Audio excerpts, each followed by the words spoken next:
Out. 3, 4, 5, 6, 7, 8, 9. Chino. Brothers. Chino. You're like a DJ, but you're playing videos. This is DJ Ace in the house, and you watching the Chino brothers. Hey, don't miss their shows. So what's your podcast about? Hip-hop music. Hey, what's up? This is DJ Redeem, and you're tuned in to the Chinks Brothers Show. Look at these Chinese. Those Chinese, they work hard. You girls took your brother to hip-hop party? Yo, what up? This your boy Mellow Man Ace El Padrino, and you're checking out the Chino Brothers right here. Keep it locked. Yeah. Woo! Welcome to Check the 1, 2. number one half Asian podcast in all of Bakersfield, California, and Pittsburgh, Pennsylvania. And dude, you know there's another Chino Brothers on YouTube. Yeah, well, when I Google it or search YouTube, there's one and it comes up and it's from like 10 years ago. No, you're talking about the guys. There was two brothers that play basketball in Chino. Some lady made a channel called Chino Brothers for her two kids. But it's two little kids, and so I'm like, do we send them a cease and desist, or what do we do here? Hey, they might as well learn now. You know what I'm saying? Really? I don't know. I kind of think so. They have Or like just 50 be like, hey. followers, though. They have 50? Yeah. I'll tell you what. Let's wait till they get like 5,000, and then we'll say, hey, we're taking. Once your they're followers. monetizing, and then Yeah. I have a hard time believing they're gonna get that far, bro. It's not. I mean, crap. We've been doing this for a minute, and it ain't that easy. And trust me, if I were looking for us Chino Brothers, and I unfortunately found them Chino Brothers. What up, Evan? Hey. But if I was looking for us Chino Brothers and I found their Chino Brothers, I would be disappointed, bro. I'm not gonna lie to you. Well, are they more handsome or cooler? No, they're little kids. Like little kids? Yeah, like a 5-year-old and a 6-year-old. And their mom put up this channel. They must look half Asian or part Asian or something. So they call them Chino Brothers. Let's wait till they blow up and get a toy deal distributed through Walmart and Target. Then we'll say something like, hey, bro, you got to cut us in. I have a feeling they're not going to blow up, Adley. We are both professional broadcasters. We have $1 million company that just pays our bills at the Chino Brothers. You know what I mean? You are currently a famous person in Bakersfield. What's up, Panama. man? What's up, man? I love seeing Panama. You are currently a famous person in Bakersfield. Bakersfield has a really tight-knit community. And granted, I'm grateful. Love we have Bakersfield. 9,904 followers. I'm super grateful for all them followers and our 3,000 on TikTok and our 600 on Facebook. We got to start picking up our Facebook. But you think if we work this hard, those two little kids are going to blow up bigger than us, and now we're going to have to do something to them? Sometimes it's just lucky. Sometimes just your face popping up on somebody's feed that's like, hey, you know what? I work at Disney. These kids would be great for whatever project. And that's when we sue them. And then that's what we say. I bet you our guest was a good lawyer. So, well, I was just getting there, man. Y'all didn't come here to see us talk about the fake Chino Brothers. Oh, dude, let me say this, and then we'll get in with Bill Knight. Chappelle was talking about this on his podcast, The Midnight Hour. So apparently, when he signed up for Twitter originally, someone was faking to be him, but they were really funny. So he's like, oh, well, I'll just leave it go, right? And then this dude who was funny started clowning like all these celebrities, but they were Dave Chappelle's friend. And then the dude started clowning Cat Williams. And Dave Chappelle was like, the problem is Cat Williams saying mean things to fake Dave Chappelle hurt real Dave Chappelle's feelings. Yeah. But yeah, man, I mean, I guess it's you got it. Or should we feel nice about it that somebody's trying to steal our name? Or you know what? I think our guest would know what to do in this situation. Yeah, you're right. I'm sorry. Let's bring the guest. I don't want to, knock somebody's hustle or whatever. These kids are trying or whatever. Mom's trying to make them famous, like, whoever, all Ryan's World or whatever, you know what I'm saying? But at the same time, let's get to Bill Knight. Bill Knight, we've got a radio legend on the air here. He's gonna with a golden voice, and now you're watching these two Asian guys messing around that you see every week. Why don't we bring this fella Bill Knight on, and have him teach us all the stories about the wonderful days of radio that he spent? How about that, Adley? I'm excited for it. Give me too. 1 second. I apologize. Right. I'm always late on this. I apologize. I'll do a nice intro though. Yeah, Ladies and gentlemen, welcome to the show. Bill Knight. I mean, the guy's mad famous doing his thing, and we're excited to have him on. Oh, Adley, you're supposed to be. Does that mean roll? Oh, wait. Hold on, Bill. Take two. Here we All right, go. go for it. There we go. No. Ladies and gentlemen, Bill Knight. Hey, one more time. Thanks, One more time. Sorry, Bill. One more time. Kick him out of here. Hold on, Bill. All right, now give him a nice intro. There we go. Ladies and gentlemen, please join us in welcoming to the Chino brothers, Bill Knight. Can I steal your names? There we go. There we go. Can I be a Chino brother? Hey, I mean, Absolutely. now here's the thing: is there's two of us. So Adley is my co-Chino, and I'm his co-Chino. And so the everybody who wants to follow us, those are the cochinitos, because they're the little co-Chinos, right, Adley? That sounds. I have a like better right. idea. Why don't I just be the ka-ching? There you go. Oh, we like Bill, that. you're, We like that. you're one of those guys that was born with that DJ Doc. DJ Doc. What up, man? What's up, man? With the golden voice already. Good for you, man. Born for broadcasting. Good for you. Yeah, I guess. I don't know. I had the voice since I used to call myself in sick to school. I'd say, "Hi, this is Mr. Knight, and Bill's going to be sick today." And the nurse caught on that it was me. Oh my gosh. I used to do the same thing, Bill Knight, but I used an Asian accent like I was my dad, and they didn't want to be racist, so they just pretended they just believed that it was him. Well, we didn't have racism back when I went to school. We did, but we didn't talk about it. It was kind of we down low. Didn't say anything. Now, Bill Knight has the exact opposite voice, Adley, of Potato Head that we used to work with. Don't you agree? Yes, Potato Head was our sales manager, and I'm sure you have experiences with sales managers.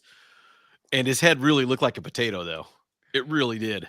But his voice sounded like a Daffy Duck, and he wanted his voice to sound like yours. But go ahead, Bill. No, I was going to say I worked with a tomato head. I mean, this guy, when he got mad, he became a manager. And it's like, oh my God, his face would get all red. It almost looked like it ballooned up, and then the veins would start popping out, and you go, oh crap. Yeah, you'd run. But that was fun later on. It was like, oh my gosh. That had to be Oh fun to yeah, hey, watch. the talk in the production room, fantastic. Adley, do you know. not envy this man's voice? You It's never envy Bill this Knight. man's voice? Has the best radio voice that I know of. Like, Well, I for real. appreciate that. I really do. Your voice, Bill, your voice Yeah. is phenomenal, bro. And I mean, I have a decent voice. I'm not going to lie to you, but my goodness, you've got a beautiful voice, sir. Now, and I'm not hitting on you. I know that No. it's not the direction we go on this podcast. However, I am blown away by this voice. So let's get into this. This is what we do on the Chino Brothers. We like to hear about the story. So, Ad, you want to tee up Bill here and ask him some questions? Yeah, we gotta go back to where it started and how it started, because it happens every time in the green room. We're doing like a sound check and everything a day or two before, and then Bill starts unloading this great stuff. And I'm like, oh, no, save it, because this is really good stuff. Because you started just up the street from me in Fresno. Tell us how it all began. Well, I didn't want to do radio. I really didn't. I had idols that were doing something else, but I said, well, these guys started in radio. Maybe that's what I should do, get into radio. So I did. But it wasn't easy getting in. You're a little 14, it's always hard, 15-year-old. Yeah. And you're trying to figure out how you're going to break in. And I did some volunteer work for the VA hospital and, did the little intercom radio station. And, I knew it was nothing, but I thought I was cool, And so we did that. You got to broadcast over the VA, like in the VA, you got to play records or something, or? Yeah, I was number one on the 7th floor of the psych ward, but I mean, that's where all the calls came from. I don't know why, but they did. And, I'd bring in a stack of records. We only had one turntable, a microphone, and a switch that you would switch from the turntable to the mic. So talking up a record, forget it. You're not going to do it. Was there dead air? Yeah, me. But I mean, there had to be dead air, right? Because you're switching vinyl records and you have one microphone. Well, that's where you do the Johnny Fever thing, You sit there and, hey, I used the name Sean Croft. Why, I didn't know. I don't know to this day, but I did. Hey, Sean Croft here playing your hits on a Saturday. And I would just come up with whatever I could say while I'm sitting there getting the 145 off and putting on the other one. And then, you drop the needle down like Johnny Fever and go, oh, God, I hope when I hit this, you go, hey, here's Sills and Crofts. Oh, there it goes. So you were hitting the post, Bill. You weren't trying to post up. I was hitting the scratch. Wow, that's a phenomenal way to get into radio. So now, how does this progress? Well, you don't air check. Of course, I didn't know what an air check was until my if you call it a real gig. There was a station in Lemoore, California, KOAD, and it had like 250 watts. It's an AM station. Some attorney owned it out of LA, and it was a throwaway station to write off. But if you wanted to go get your feet wet in radio, you would go there, get a job. And I'm going, well, what does it pay? And they're going, oh, yeah, you got the job. All right. What does it pay? Well, you get 50% sales commission. What? 50%? 50%. $1 a holler. So what I did, I asked everybody, I said, what are you guys making with this? Really nothing. So I went to the little restaurant down the road since I worked on the weekends. And I said, look, I'll read a spot for you. Talk about how great your food is. So when I get off the air on Saturday and Sunday, I can come in and have a steak dinner. So I did that. That's the real way. He learned right away, Plugola. He understood that rule right from the jump. It worked right away. Yeah, they didn't make anything out of it. I got to eat and got gas to get home because I drove 46 miles to get there and 46 miles to get back home. Wait, so this was in Los Angeles, was the radio station? No. It was in little town called Lemoore, California. There's what's the Air Force base there? The Naval Air Station. Visalia. There's the Lemoore Naval Air Station. Bill Knight, you're never going to believe me, but I'm going to tell you this. I just started going to a new church on Sunday, and the pastor, I know this is going to sound like a bit, and it's not. That's where he's from. It's Lemoore, California. Yes, dude. Isn't that nuts? Huh. Oh, yeah. Well, he was right down the street from a little town called Armona. And but I had to figure out how to get out of there. And I guess necessity is the mother of invention. What you were talking about, and a guy that we both worked for or know, Kent Hopper, was at another station in town, which was a pretty good size regional station, KNGS, but it was country. So I'm a young kid. I like playing rock tunes. But what year is this, Bill? Yeah. Oh, God, you're gonna what was this? 75, somewhere thereabouts. Ooh, so the golden age. What records are you playing? You're playing Kiss. What are you playing? Oh, yeah, we're playing Kiss. We're playing Staple Singers and stuff like that. The interesting thing was there was a guy by the name of I think it was Bruce Keys or something like that. Keys was the last name. His claim to fame was he was a friend of Dick Clark, and back when Dick Clark used to do those caravan shows of the bus and take all the 60s artists around when I was in diapers. But either way, when he did that, well, he was one of the friends from the Philly area. But this guy was a musician out of LA, but he decided to find this hot blonde, buy a Winnebago and travel the country and get these little, gigs at these stupid stations and do that. And he's the guy that hired me at that stupid station. And then one day he goes, well, I've had about enough of this. So I'm going, good luck. The guy that owned the local head shop, Brother Al, became the PD. And I'm like, oh, okay. But I like R&B. And Brother Al came in and said, yeah, we got to get rid of the Stones and stuff like that and be a little more R&B. Brother Al was a brother, Bill? Is that where he was a brother? He's a cool guy. Yeah, downtown Hanford. He had the head shop. But the funny thing was, if you've been around Fresno, so you know about the Okies that were there in the Dust Bowl era, and a lot of people transplanted there. And so what happened is, little German boy growing up there around the Okies, you kind of talk like this, and well, if you need tires for your car, there's a tire sale going on right now. And that's how I talked in Fresno. Man.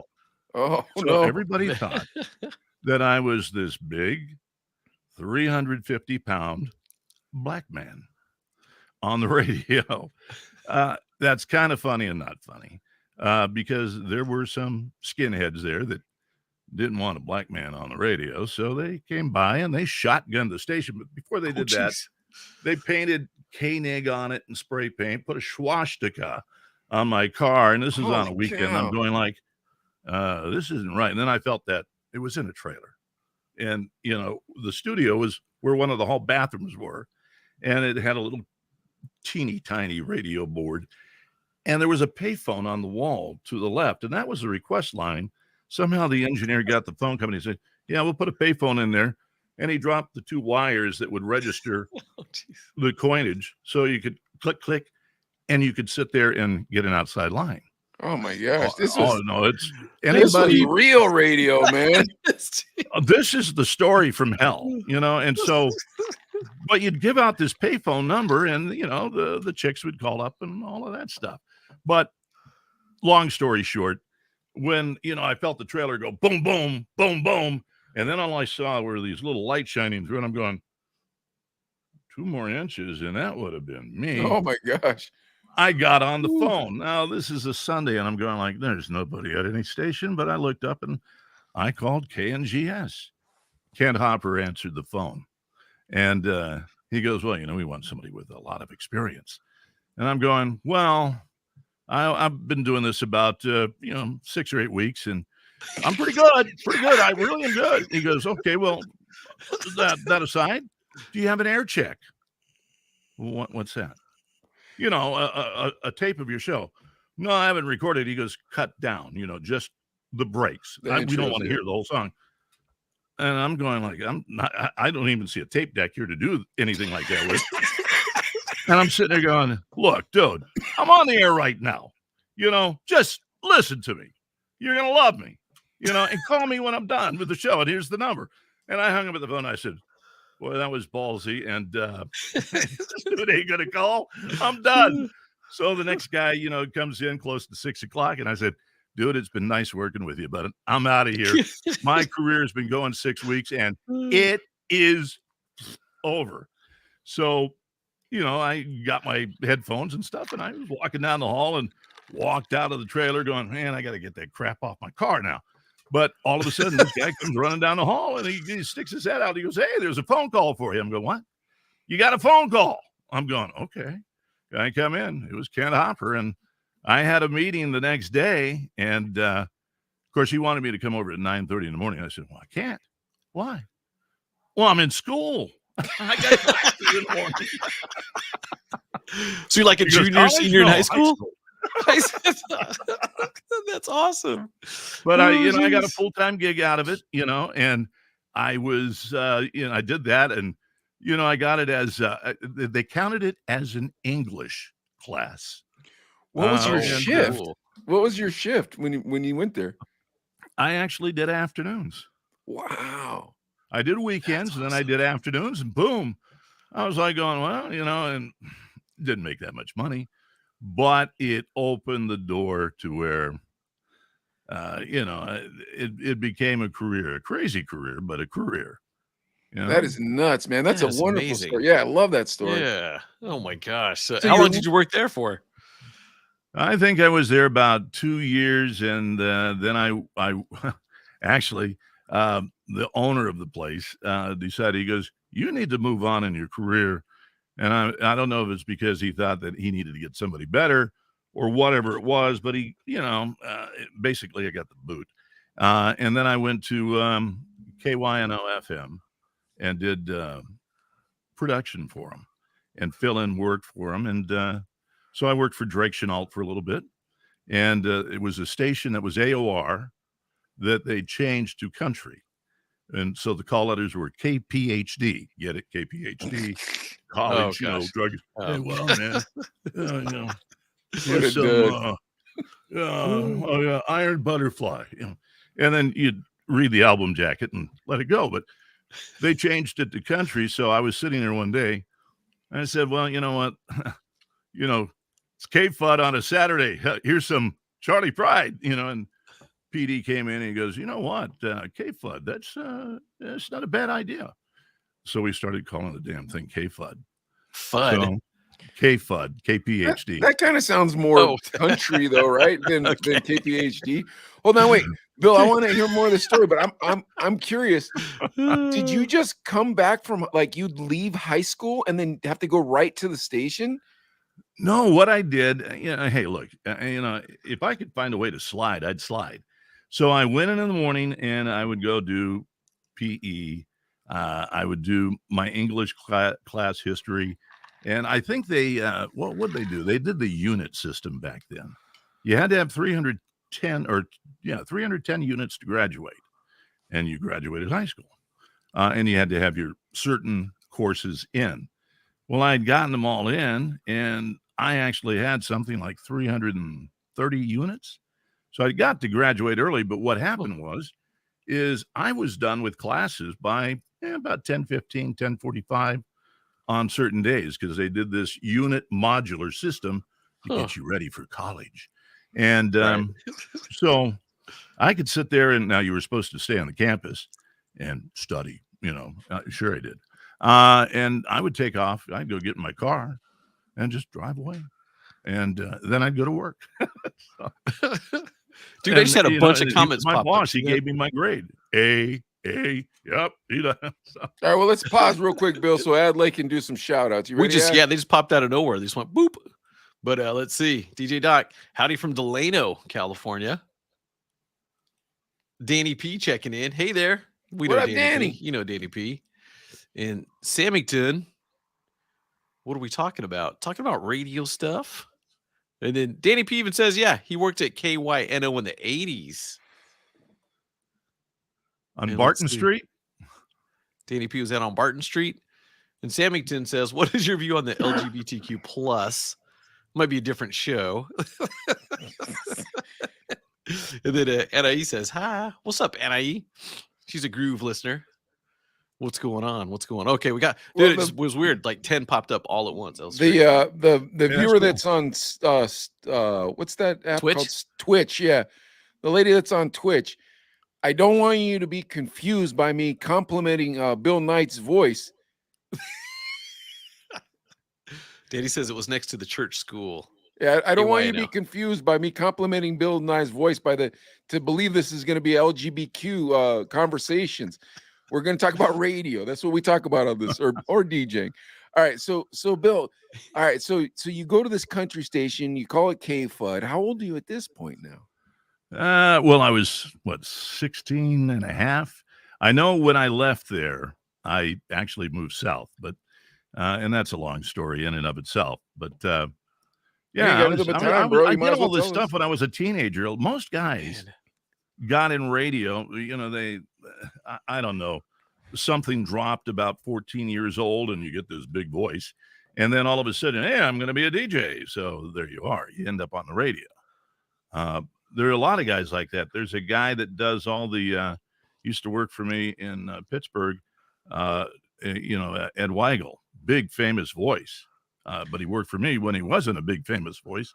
But that's what happened to him. He had a big voice when he was a young kid in school, and somebody said, "Why don't you come over here and do some commercials?" And then he ended up being the guy that replaced Telly Savalas on those commercials were what are they, those casino commercials, and now he does all the WWE stuff. He's the voice that does all of that, and I'm like going, dude, you worked for me and you did better than me, Chief. Wait, now were you in Pittsburgh, California, or Pittsburgh, PA? I didn't know there was a Pittsburgh, California. No, I was in Pittsburgh, PA. Where radio station were you at? RRK. Actually, I went there originally to put WMXP on the air. With the crew that went there, and I was part of that startup crew. We had a lot of problems making that station go because we had an indecisive owner as to the direction, a manager that was fighting, secretly with the owner and the consultant. So you'll love this story. At that radio station, they used to do a thing called a listen line because the consultant was down in Florida and he wanted to hear the jocks live. So the engineer installed a listen line so he could dial in and hear you. Well, the problem with that is the management there wanted to be a top 40 station and go after B94. And but the consultant that came in said, nah, this crew that's there, they're top 40. We need to be an AC station, and go after, the 34 to 44-year-old women. And that's what we want to do. So his answer to that was 2 sets of music logs, 2 sets of liners, and you never knew when they'd come in and change them. I'd be on the air rocking away, and all of a sudden, Waylon would come in and he'd sit there and take the music log away, and he'd take all the liners and put in a whole new set of stuff. And I would be going from something really rocking into something really wimpy. Joni Mitchell. Yeah, well, that would have been rocked for what they were trying to do. Oh, wow. And I never knew what the rhyme or the reason was. And one day I was in doing an air check session, where they sit down and they go over your show. And Waylon was cool because he would sit there, he'd play the break, and he'd look at you and he goes, so what do you think of how you did that break? And I ended up, pointing out flaws that I should have never pointed out. I would tell on myself, but that's how it worked. And I was in the office one day, we were doing that. Then we were cutting up around things. And all of a sudden, the desk in the corner of his room, the lamp turned on by itself. And he goes, stop right there, hold it. And he opens his drawer and he grabs the music logs, opens the other drawer and grabs all those liners, and he runs out of there to go to the studio. And he goes in, I think Rich Hawkins was on the air, and he switches everything out. It's like, and he had a famous line though, and nobody ever got it. And I figured out what he was trying to tell us, but he always used to sit there and say, hey, look, be yourself. Here are the liners, how disc jockeys read the same stupid thing over and over and over again. And he would go, look, ad lib verbatim. Well, I like that.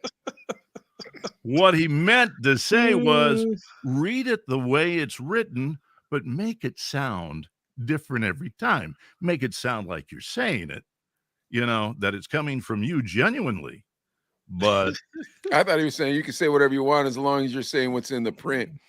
No, he didn't say that. You had to read it verbatim. Trust me, if you didn't read it verbatim, you were screwed. Oh my gosh, yeah. But did you ever figure out why they were switching the formats? Because the owner thought we were doing one they thing thought they were doing AC, and they were doing a rock the consultant and the manager and the PD were going, no, we got to rock. So I'm like going, oh, what did I get? But I had a contract, so I didn't care, and it had a contract and a poison pill.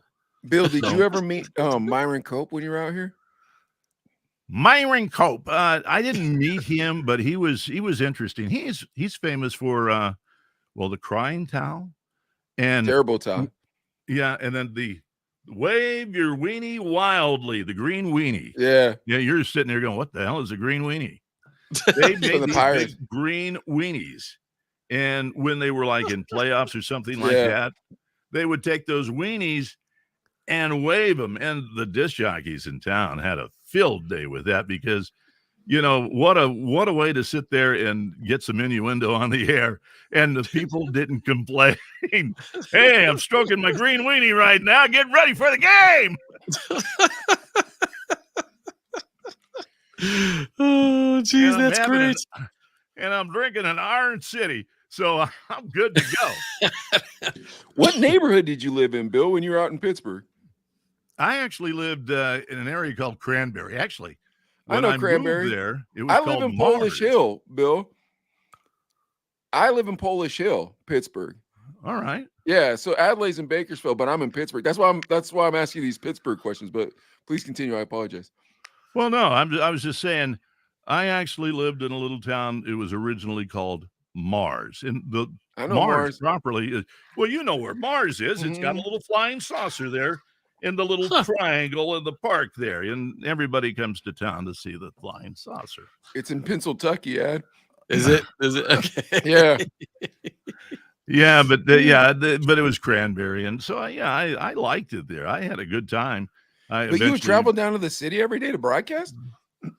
Oh yeah. Well, before they had what the expressway and all of that, when I was there, you had to go McKnight Road Yeah, you had to take all the 19. way up. Yeah, you had to take 19 the whole way down. Yeah, and that was a grind to get there. So hey, I got to be in at 9 o'clock. Okay, so I'm getting up at 5:30, Oof. and I'll get a shower, get some breakfast. I'm on the road, because 2 lanes and a big city. It was Yeah. bumper to bumper. It was tough. Yeah, where my shop is, Adelaide, that's on Route 19. And I was like, why is this called Route 19? They're like, oh, this used to be the only way you can get into town. I was like, how could you have all these people in Steel City getting into town on this little tiny mess. little thing? So Oh, wow, yeah. man, that's really neat. How long did you do radio in Pittsburgh, Bill? From 88 to 97. Oh wow, long Yeah, run. when I left Mix, I went over to where did I go? I went to I want to say I went to Wish for a little bit, the which was a good station. And then I got a call from somebody that said, "Hey, will you come help put on a station in Houston?" And so I did. Whoa. I did it as a project thing. I thought maybe it would lead to a pretty good gig for a guy by the name of Reagan Henry.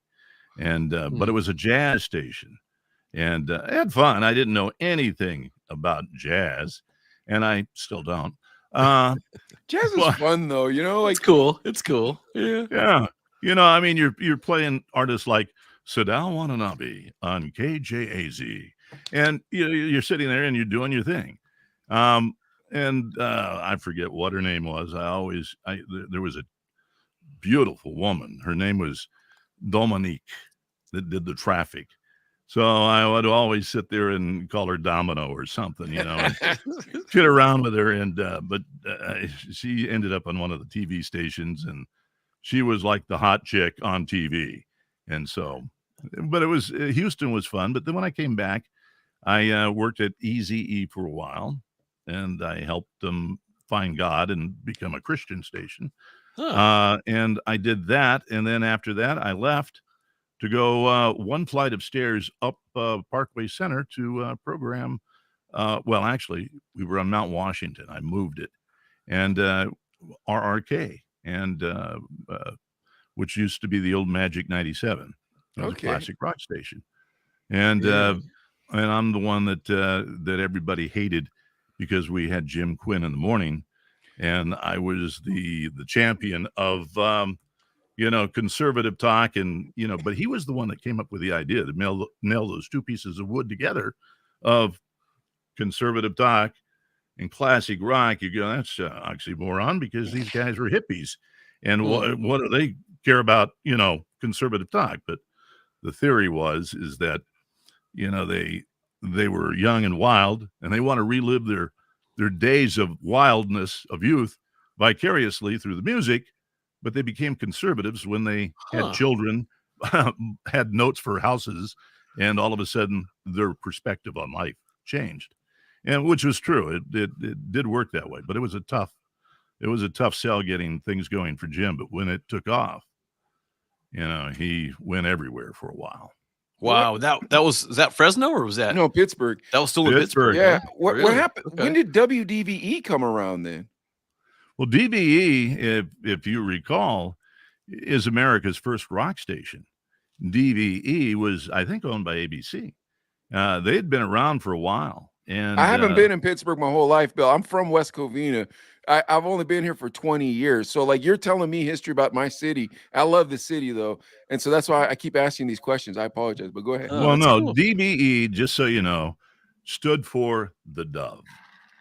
It was the dove. That was kind of like the symbol of rock back in the day. So DVE. Now they got Chris Corley, who worked there. A lot of these big legendary guys that were and some are still a part of rock, that you hear the big voices that would, KFBI, or DVE. That's exactly They that's what their started sweepers there. sound like, dude. That's exactly what their sweepers sound like. Yeah, they do that. And, the one thing you didn't want to do competing with them is sound exactly like them. So you're like going, wait a minute, that's how I learned to do it. Now I can't do it that way, you know. But they had great talent. They were good with their talent. Sean McDowell, who recently retired from there, good guy. Yeah. And Michelle Michaels that did the middays. I used to pick on her.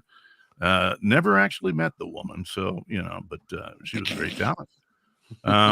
I picked on everybody. I've always done that all through my career. As a matter of fact, one of the guys you worked with at KNZR, Lugnut Larry, he was a great guy. Rest God in bless peace. him. Yeah. Yep. Yeah, he was actually in Lafayette, Louisiana, and he worked at KSMB. Yep. And I worked at a station called KVOL, and we had like a 23 share, and it was the number one top 40 station at the time. And but you had single owners then in markets. You didn't have these big conglomerates. So there was a lot of guerrilla warfare that went on. Yeah, that's how we did it when we were in radio, when we were kids. That's how we did it. Oh, yeah, you'd sit there and you'd get the hotline number to a radio station. And some guy is sitting there doing his thing. And then he got you, and you're thinking, well, this guy thinks he's hot stuff, man. That was a fantastic break. So you'd call him up and go, the listeners' ears are bleeding from the spoon you just gave them.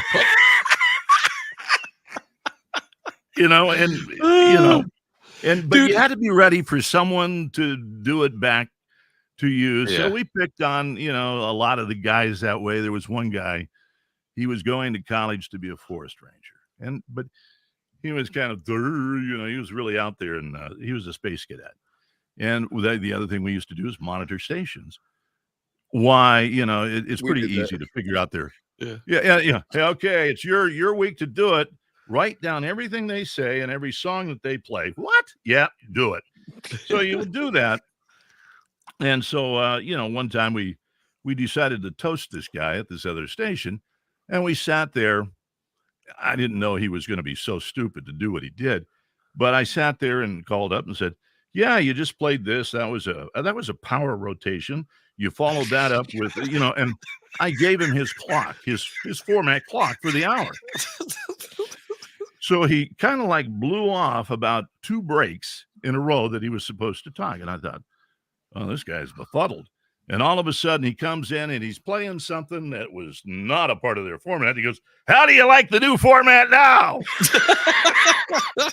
That was his last night on the air at that station. Oh, really? Oh, yeah. Was that himself fired. Was that before playlists though, Bill? Or was that or were playlists a thing at that point? Well, not too many stations had you had a clock and you had record bins, because come on, we didn't play records, we played the cartridges. Okay. At the radio station I was at. But the carts. Yeah, and then I'll have to dig out an old picture of KVOL, and it was the classic radio station, and I was that young smug guy sitting there, the feet up.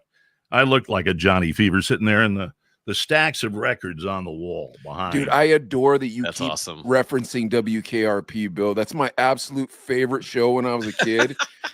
Here's the thing. So I love that show. I love the Three Stooges, and I love MMA and boxing.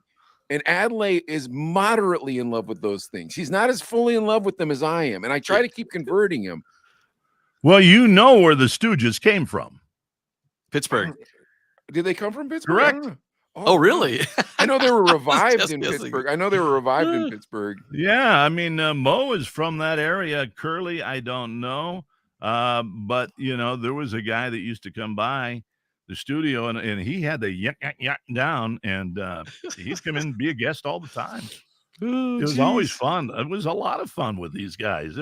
Pittsburgh was a great town to live in, work in, and do radio in. But it's a very brutal town. If you got into Pittsburgh, you achieved something. If you got fired in Pittsburgh, it ended up out of a job. It's kind of hard to re-land in that town. It's just it's a very, once you're out, you're done. Yeah, it's a very unforgiving town. But Adlai, hold on real quick, Bill. Adlai, didn't you have a question for Bill? You just said dude, and you were going to ask him something. What were you going to ask him? I was just talking about the hotline thing. Just people watching that when you got hotlined, you were just like, crap. It was never anything good. It was right? awful. It was always like, crap, I messed up or something happened. Or he's listening and he caught me changing the playlist or doing something. Like, it was never a good thing to get hotlined, right? I mean, No, it was never a good thing to get hotlined. And when I was a program director, I actually with a guy that he was from England, and he taught me a few things about radio and different things. And he goes, you got to keep them on their feet. You never let them know what to expect. So, and with that, sometimes I would set the alarm to get up at 1:30 in the morning, and I drive to the radio station and just pop in and go sit in my office and quietly go in. And then all of a sudden, you got a DJ dancing down the hall, and all of a sudden they dance by your office and they look, what? And there you are in there, and you got the radio on, and they're sitting there going, and it was not to really do anything to them, but just to let you know, you never know when I'm going to show up or I'm going to be listening. That would suck. As a PD, what were you looking for? Obviously change the playlist or things like that, but what's like one of the worst things you walked into? Probably in Pittsburgh. There was a guy that worked on LTJ. I won't mention his name, and I won't mention the guy in DVE. They were good friends, and they worked the overnights. So, that how'd you know? I'm just kidding. Oh yeah, but anyway, I didn't know that these two guys were clowning around on the air, and so LTJ was a light FM station. DVE is the rock station, play some Joe Satriani and follow it up with a little Clapton and whatever, because they were kind of based on that blues guitar sound. Yeah, but don't you disrespect Donnie Iris, okay? So go ahead. Hey, Donnie, man, That's right. I had Donnie at a concert one time in the Seven Springs. We did a show there, and but anyway, they were based on that sound. But these two guys would swap records, because I had the rock station right next door to LTJ, so they could go in and basically get the same playlist that the DVE had. And I don't know where the DVE guy got all the stuff, so I didn't know anything. But then they'd hotline each other, and these stupid little girls would call, and which was actually not very good. It's a big problem. And I get a call one day, and it's from a very, very, very disgruntled mother. Oh, and boy. I'm like going, oh. And so I'm sitting there going, well, I will handle it, and I will call you back and tell you what the resolve is. And I had no idea where to begin, but I was going, sure glad he's not on my station. But so I go over next door, the office right next door, and I said, John, we got a problem. What's the problem? Well, and he goes, nah, that can't be true. I said, John, are you up at 2 a.m. monitoring your station? I said, I know I'm not monitoring mine at 2 a.m. I'm sleeping, but anyway, long story short, I pulled some log tapes, and all of a sudden I heard what was going on. And then I found, phone tapes where somebody was a little bit careless leaving them around.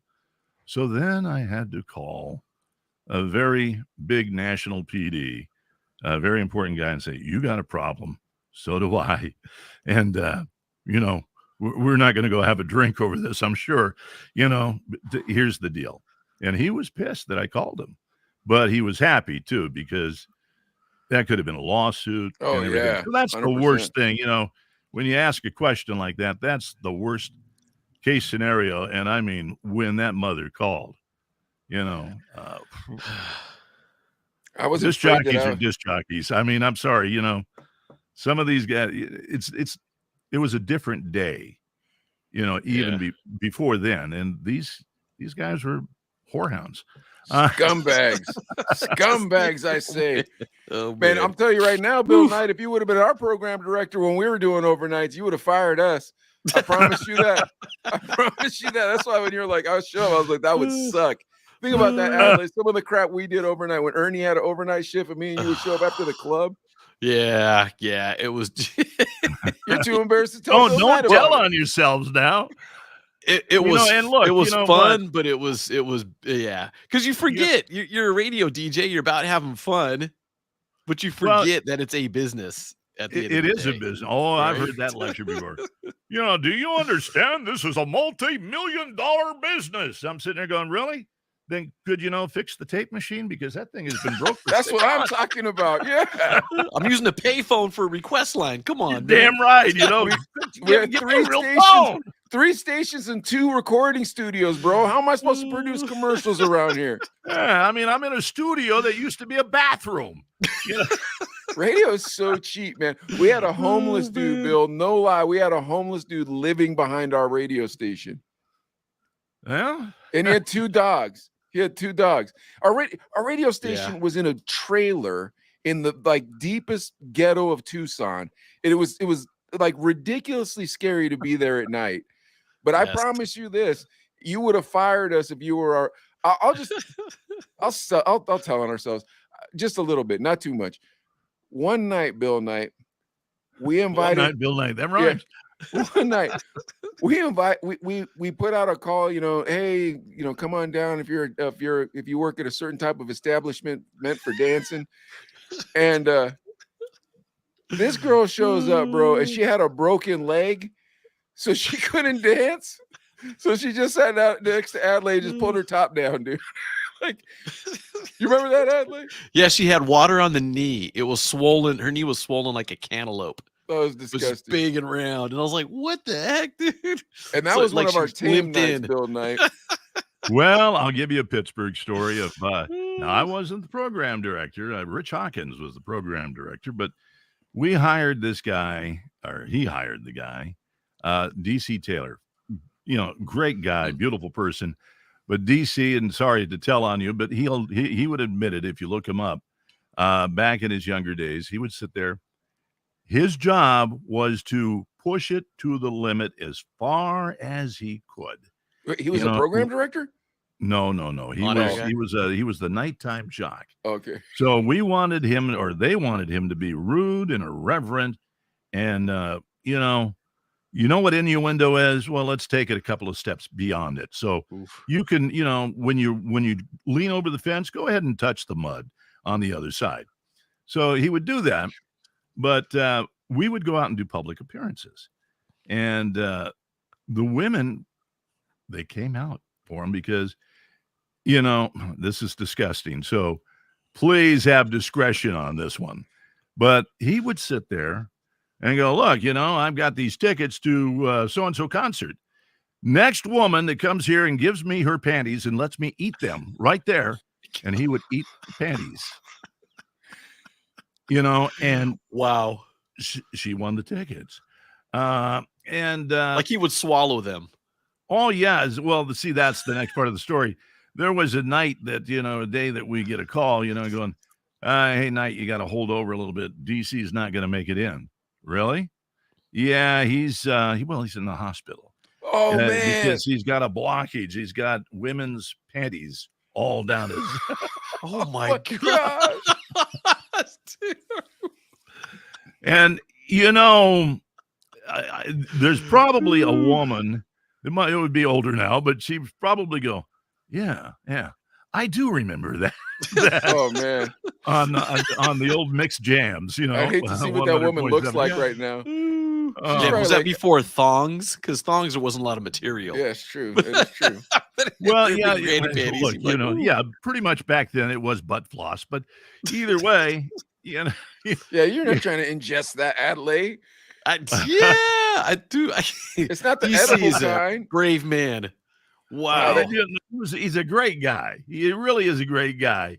He had some hard luck, and when I was down in Florida, he was working at one place. I got him a gig with us. He joined the SS. That's what they used to call us. I was with the crew that kind of did that big push on the whole voice tracking thing that everyone said killed the business. And there were advantages to that, and it's your fault, Bill Knight. It's your fault. Wasn't my fault. I'm just kidding. I, I I was just doing my job, but Somebody had to do it. Might as What well be year was somebody this? with an What year did the angel's voice tracking start?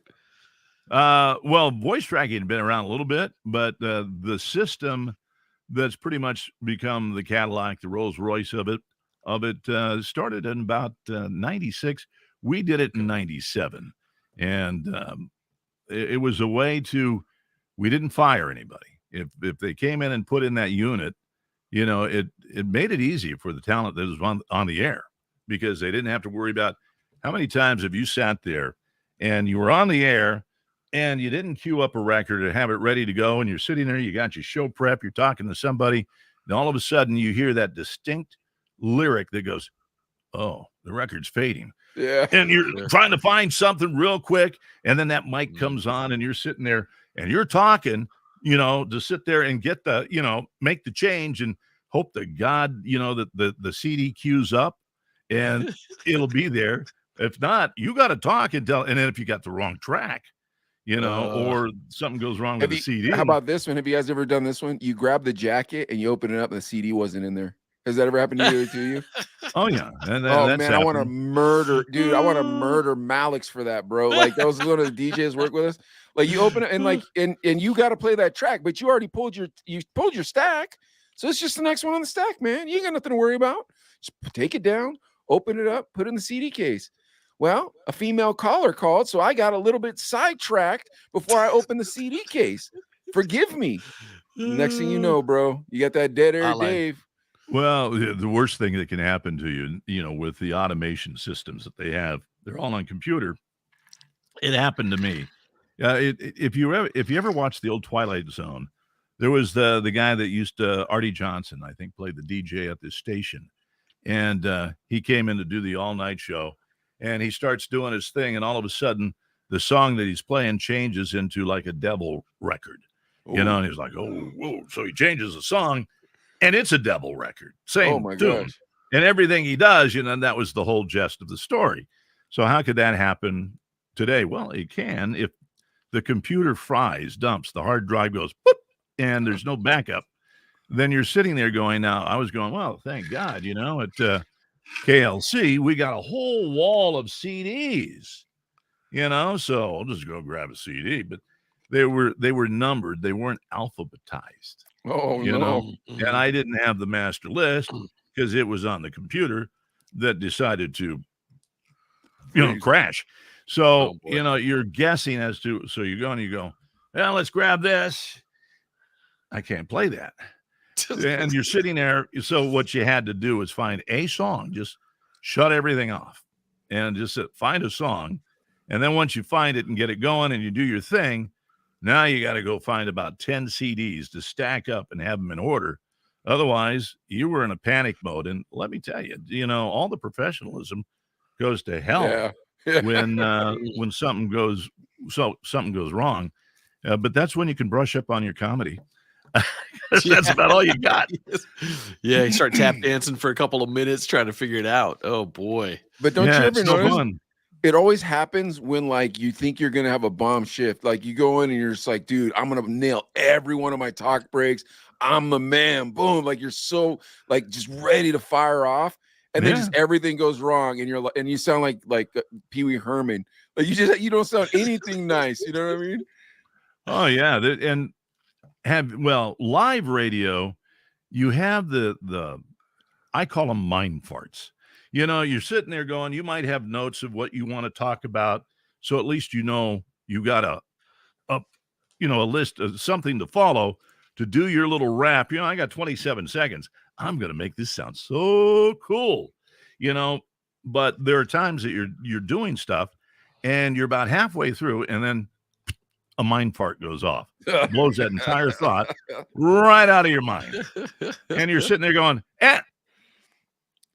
and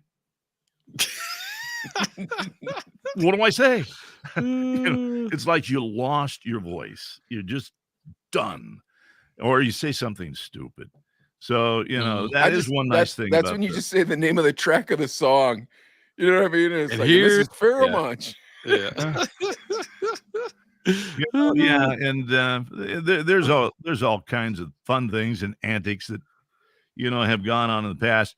Radio's not as fun as it used to be because I think because of the mistakes, the way things worked, and disc jockeys can't help themselves but to be children, So I was going to ask, what was your favorite era of radio? Because you were in it before us, and I've always daydreamed of being in radio in the 70s and 80s. Me and Adlai were in radio in the 90s, and now Adlai's still in the radio now. But you got to span all those decades. What was the best decade for radio? Well, I think, it wasn't a decade I worked in. Probably the 60s were. And most people don't realize it. And because the consultants came along and they can ruin anything.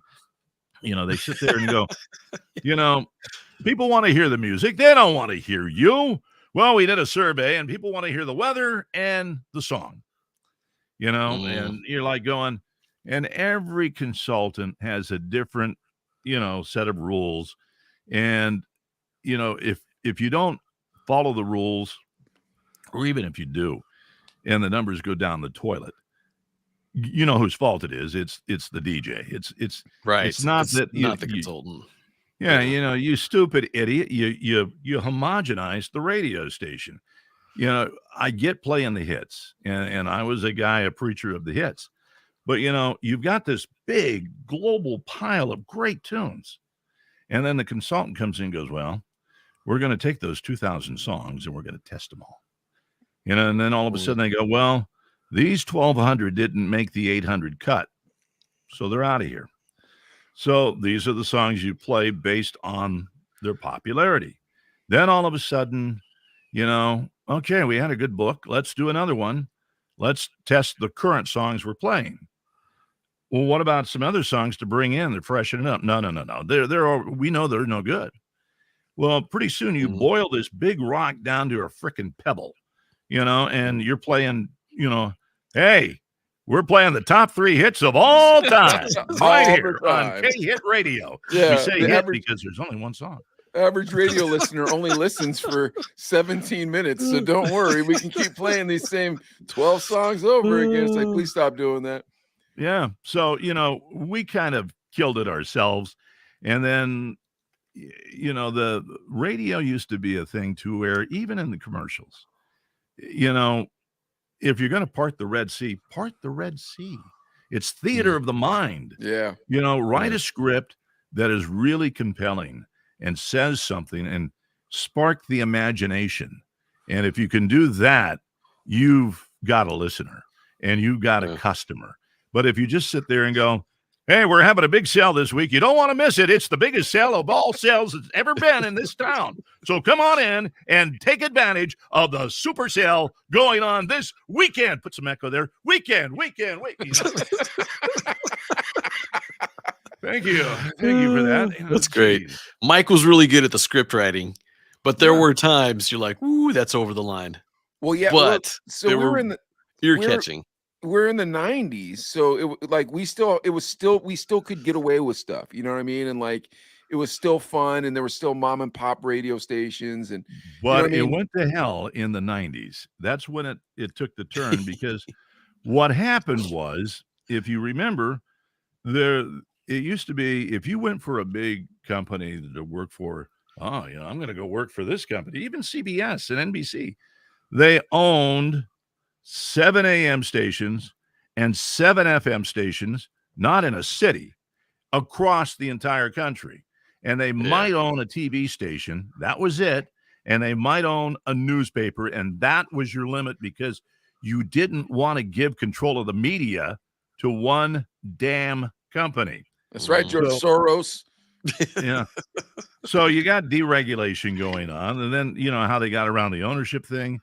You did the lease management thing. So you didn't own the radio station, but you leased it. And then all of a sudden they changed the rules. So deregulation, the 90s came along, and now all of a sudden, and I remember the people, saying, "Oh, this is going to give more diversity to radio, introduce new formats that, we're not so worried about, shallow playlist. We're going to have all kinds of stuff." Well, they said that back in the 90s, and I've yet to hear it. The only thing I've heard is a repeat of the same thing over and over and over again. And let's play 20 commercials in a row. So Well, and then also there's no Yeah. place for kids to break into radio anymore because everything's automated. So you don't have a weekend overnight kid that gets to, Mm, try his chops out. You have veterans. Adley's a 20-year veteran. Danny's a 30-year veteran. It's like there's no way yeah. for a kid to break in anymore. well, I would say there is, and that would be what we're doing right now, the podcast. Yeah. You can do a radio station online. Problem is, in music licensing, they're going to choke you down. If they catch you, they're going to yank it from you. Mm, But what you can do, you can do the podcast, and you can sit there and do what the most important thing is. It's the power of the spoken word. Anybody can play, this record right here. And your competition goes, boy, they really sound good playing that record. We're going to play that record. Exactly. Great.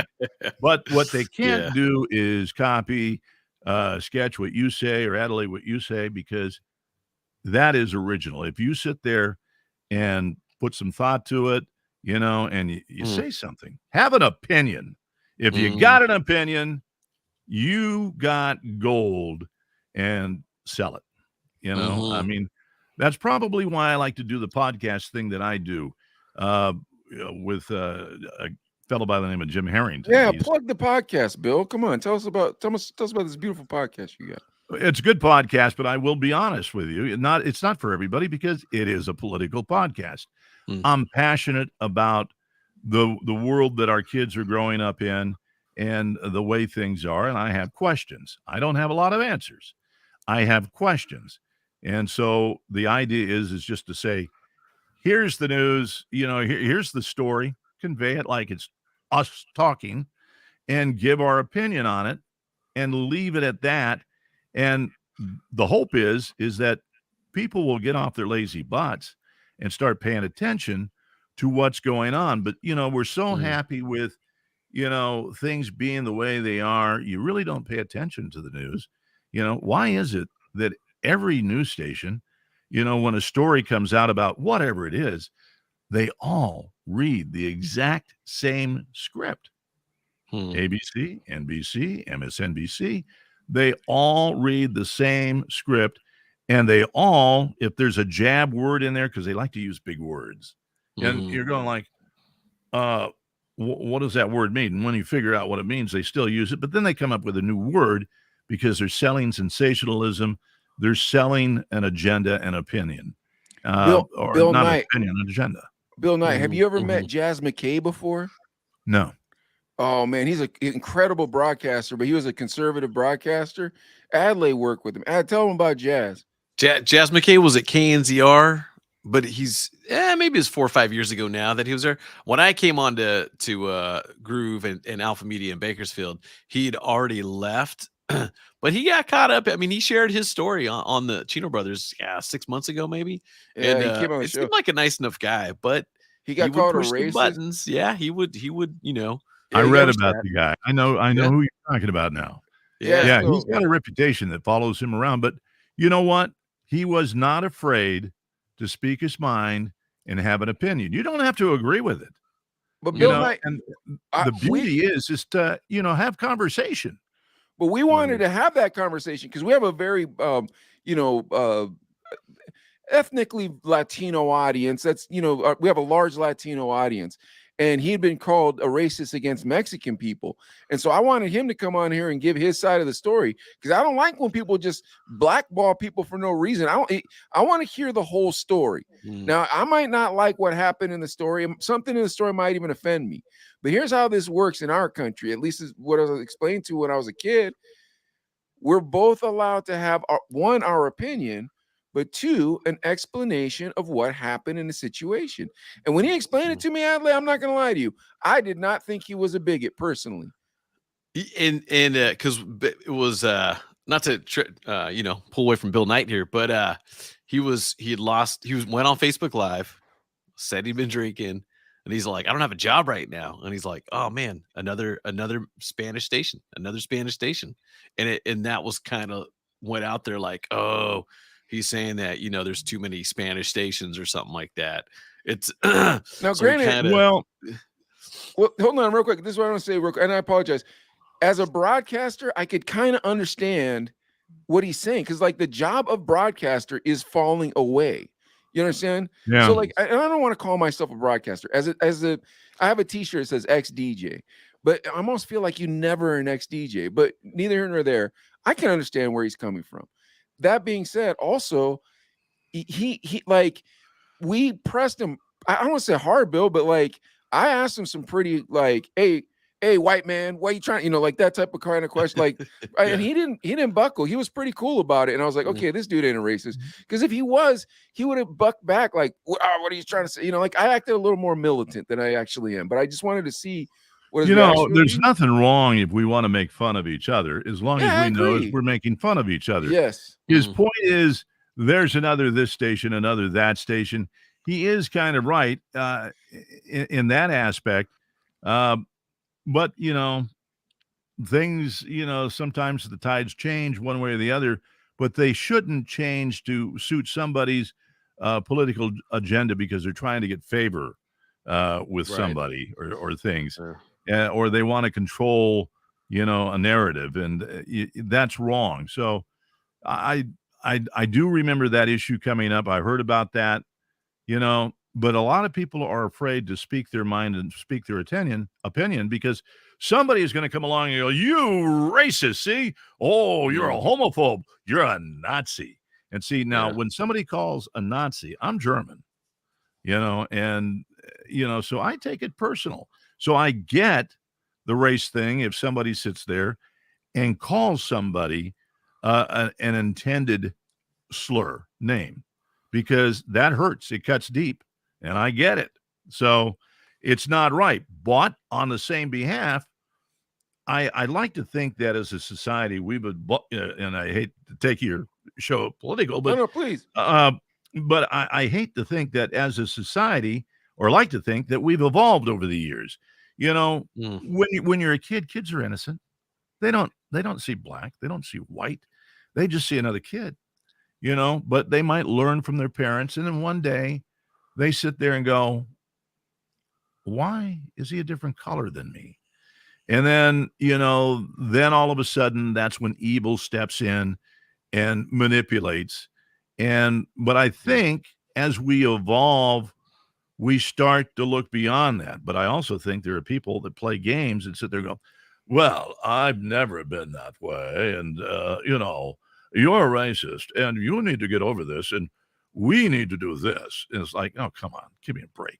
Right. Let's just be people. And if somebody makes a mistake, correct them, and when I say correct them, point out the error, and hopefully they get it. And let's move on, and instead of, you look back, there's racism going on today, and it does seem to be that the people that are committing the racism have been doing it for several hundred years.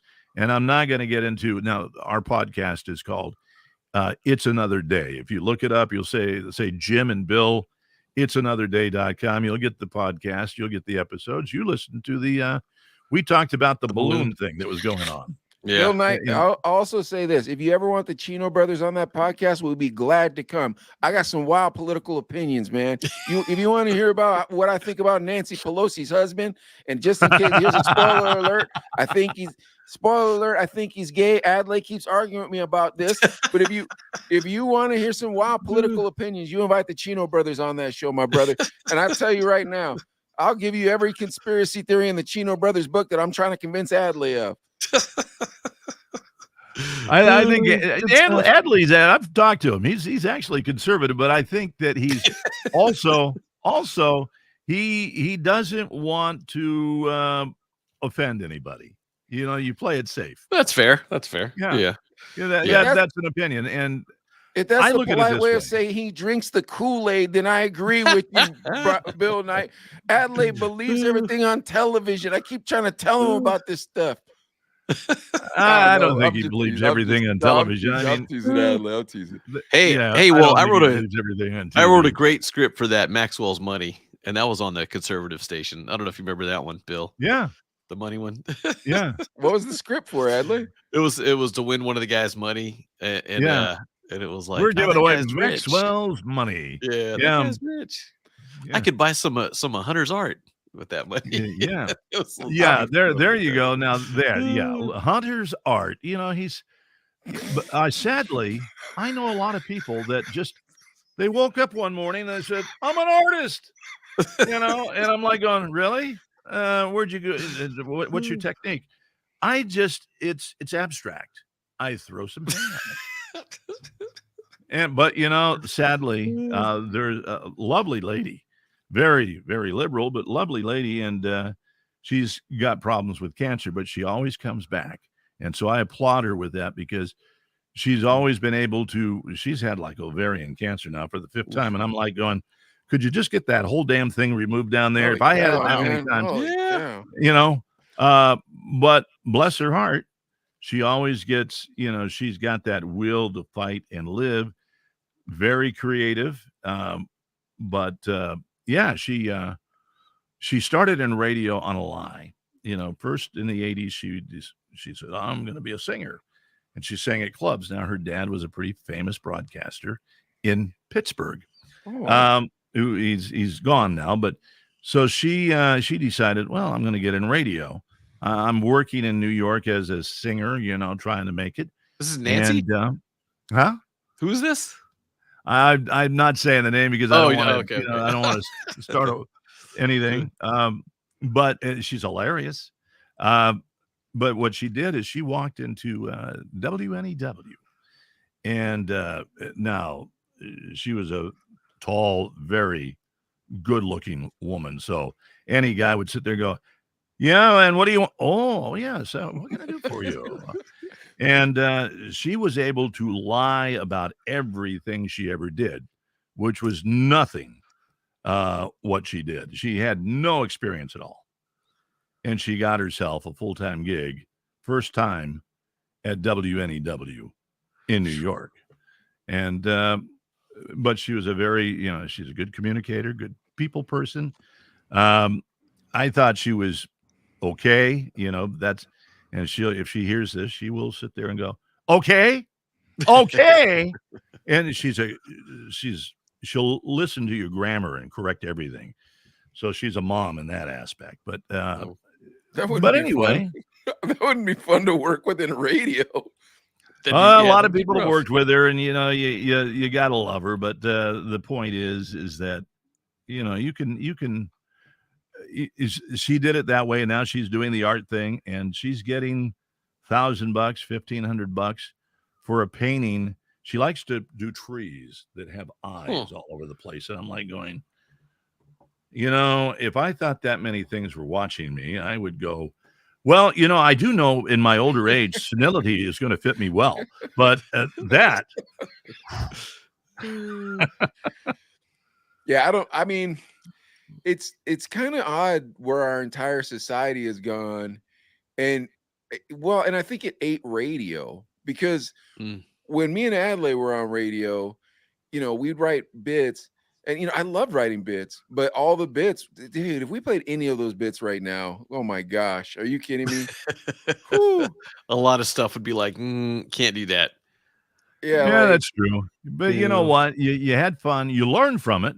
You took some chances. Yeah, you're still here. Death you're threats. Still rocking. but they were funny. I'm telling you.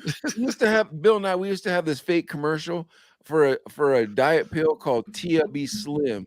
It's for all the Mexican aunts out there who get fat in their 20s, because they're all hot up until they're 20. Once you get to your 20s, you get fat. So we're gonna get you good looking again with this Tia B Slim stuff. And then we had this other commercial for Paco's Love Cream. That was our program director. Couldn't do that. Geez. Couldn't do it now. Couldn't do it Are now. you kidding me? Nothing we did. It was questionable then. Yeah. Mike got hate calls. Oh yeah. But Where's Mike? There's always somebody in the market that does something like that. We had a sales guy that he was pretty well, good guy, John. I'll just say that. But we had a club in Pittsburgh called Whiskey Dicks. I don't know if they're still there. Yeah, they were not, but they were here when I got here. And if you remember, they were pretty wild. And yeah, so he wrote a bunch of commercials, and they were all double entendre innuendo. Whiskey Dick, here's my wife Phyllis Dick. And every dick had a pretty good name. Yeah. And then the stories went with it. So we did that. And then we started, Letterman did the stupid human tricks. Well, we took it to the next level at Whiskey Dick. So we would do stupid human tricks out there. And, all for a t-shirt. Don't ever open the door in a bar for people to sit there and come and do their stupid human tricks to win a stupid t-shirt. Because I remember the LCB coming to my office going, we want to talk to you about, do you have a conference room where we can play video tape? I knew that was a bad sign right there. So, I go in and I look, and, we had the human blenders, 2 guys that sat there, and they got a beer mug, and it was full of beer. And the one guy chugged it down and spit it back up, gave it to his buddy. His buddy sat there, cracked an egg and threw it in the thing, chugged it down, swished it around, spit it in the mug, gave it back to him. And they kept putting stuff, Tabasco, everything they could. They put about 8 or 9 different things in it. And finally, the one guy kind of looked around, gave everybody the eye, took it back and swallowed it. So they got a t-shirt. Whiskey Dicks, dude. Whiskey Dicks. And then we had the Gucci chug. And that was probably the hardest one to explain, where the guy got a Bloody Mary and the girl was wearing one of these little Catholic school dresses. And she bent over like a table, pulled up the skirt, and somebody poured the Bloody Mary. Well, you get the idea. And down the crack and through the Gucci's, and the other guy was down there to drink it. And I was like going, people can do whatever they want. And we didn't encourage that. And freedom of speech. And bottom line was we got away with it. But I was like going, oh, geez. I mean, I walked out of there sweating because, people. You never know who's in the audience. You don't Bill know. Knight, when was the last time you were in the Berg, dude? It's been a while. Dude, it's nothing like that anymore. Divorce there, and it's like, my town, it's not your town, and you get the hell out. But my partner for the podcast, he lives in the Berg, so I said, you know what the hell, I need to come back and see some old friends. And bro, if you're ever in town, look me up. I got you. I will. When I see you in your store, you got a store there. No, this is fake. I have a store in real life. I have a store in real life. It's a vape shop. I have 2 vape shops. But if you come back to the Berg, look me up, bro, because I love this town, but it's completely different. I got here in 2002, and it was like you were talking about right there. That greasy old dirty Pittsburgh. Oakland had a bunch of bums living there. Cranberry's in the middle of nowhere. Like, all that stuff. Dude, it's all the way built out to Cranberry by now, bro. Like it's all the way built out. Downtown's all fancy. What's his name? Cuban. He came up and bought East Liberty out. So he turned East Liberty all the way around, put Google there. Like it's a bunch of startups. Google. Dude, it's a yuppie town now. Then you're gonna hate Pittsburgh. Don't come back, dude. Don't come back. You hate this place. I do not like Google. I mean, I had a channel up on Google for our podcast, and we were just doing a show saying, well, the election's in the news again, and we talked about the election deniers. And YouTube gets mad about that, bro. You can't be doing stuff like that. Google, yeah. I don't care that we had a story and we read the story, and then we said, well, it's never really been properly investigated. So we just said, hey, we said that, and they said, oh, well, that's misinformation.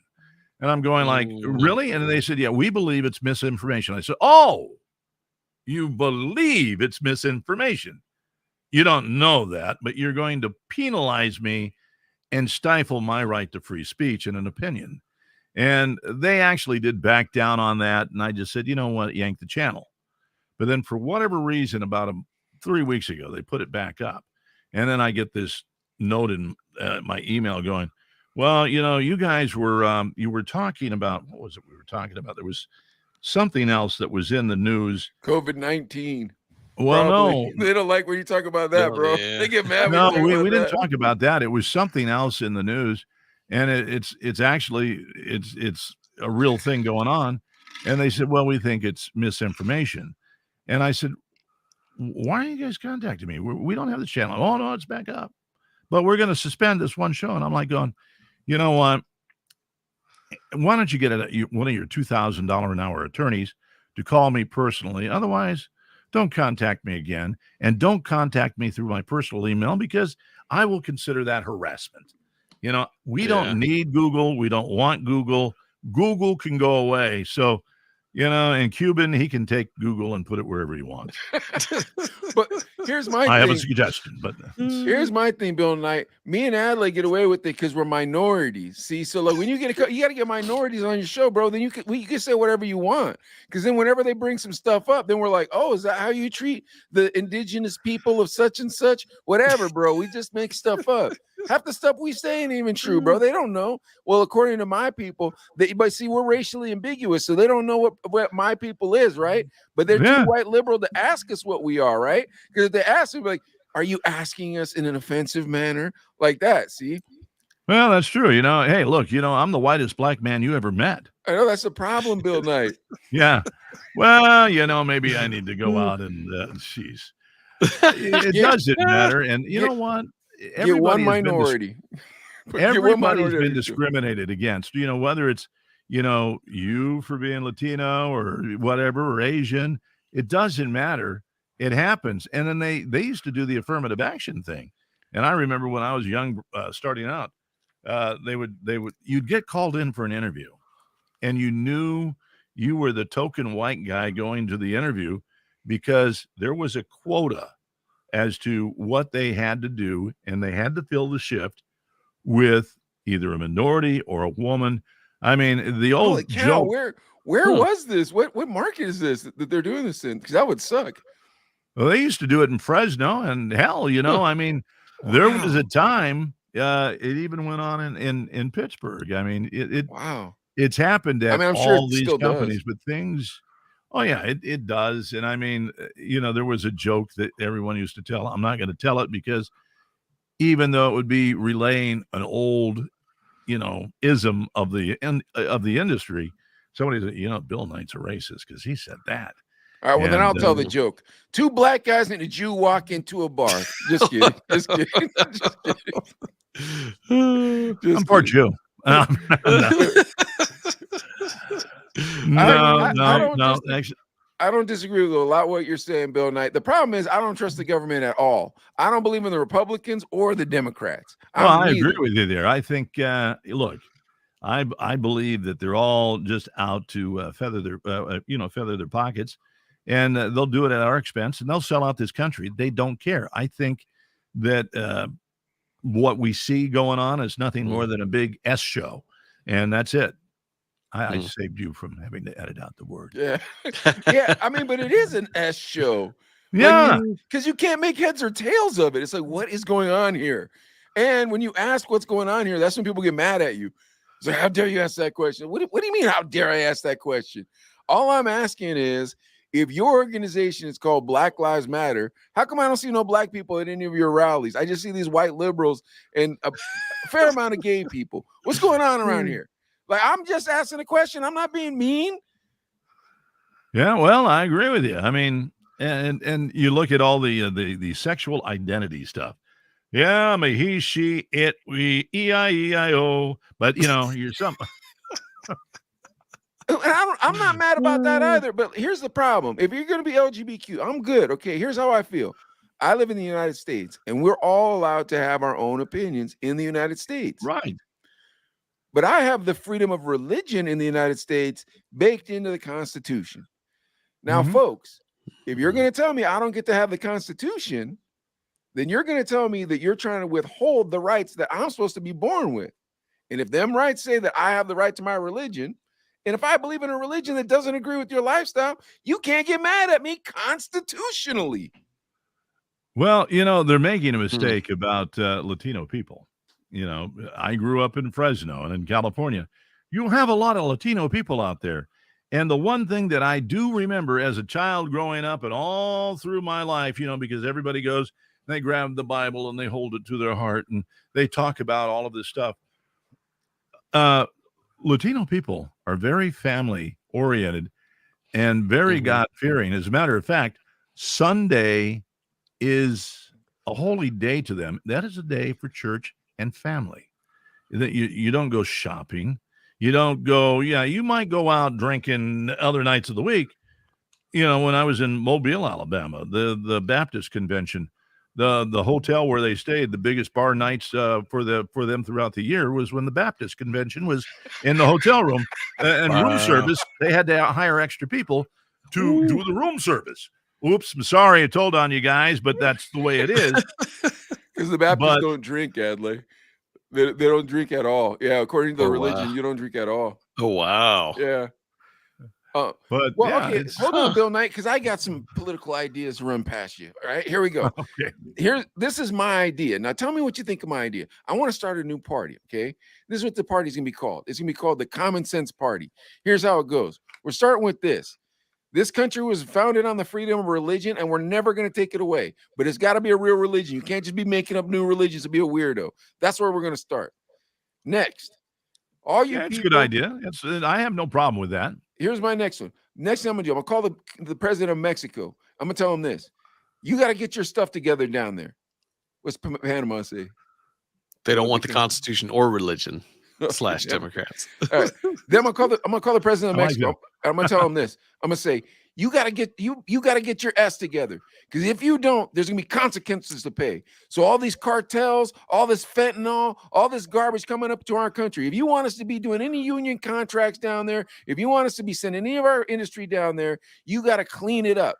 And if not, there's going to be consequences. And he'll laugh at me, right? Like, we'll see if there's consequences. I said, okay, I told you there's going to be consequences. Then the next thing I'm going to do this, Bill Knight, I'm going to say, okay, everybody who hates America in this country, raise your hand.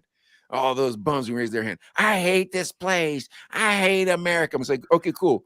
All of you right there. I want you all in this big area, right? Whatever state it is. There's just a holding ground for now, Bill Knight. Don't worry about it.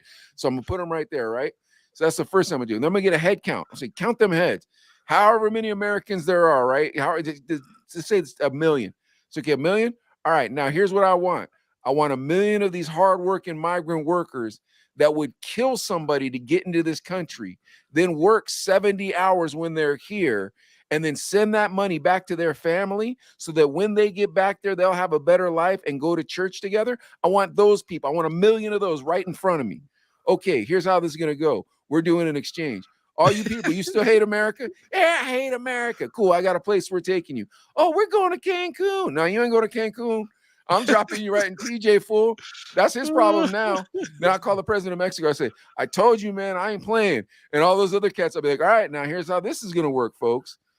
You guys are going to get taxed at a 40% rate. Now, I do understand that's a little egregious. However, what we're going to do is we're going to start you on a temporary work visa, and we're going to work you to citizenship. But you're going to be true American citizens, because I know that's what you want to be, and I know that's what you want your children to be. And that's how we get rid of these bums, and that's how we repopulate our country. What do you say, Bill Knight? You behind my political party? I like your ideas. I have no problem with your ideas. I will say this. We are at a time in history when the America that you grew up in and you grew up in, and the way that we did things, going to the mall and shopping, going to the store and shopping, that is going the way of the Fagawi. And it's going to be gone. Things are going to change.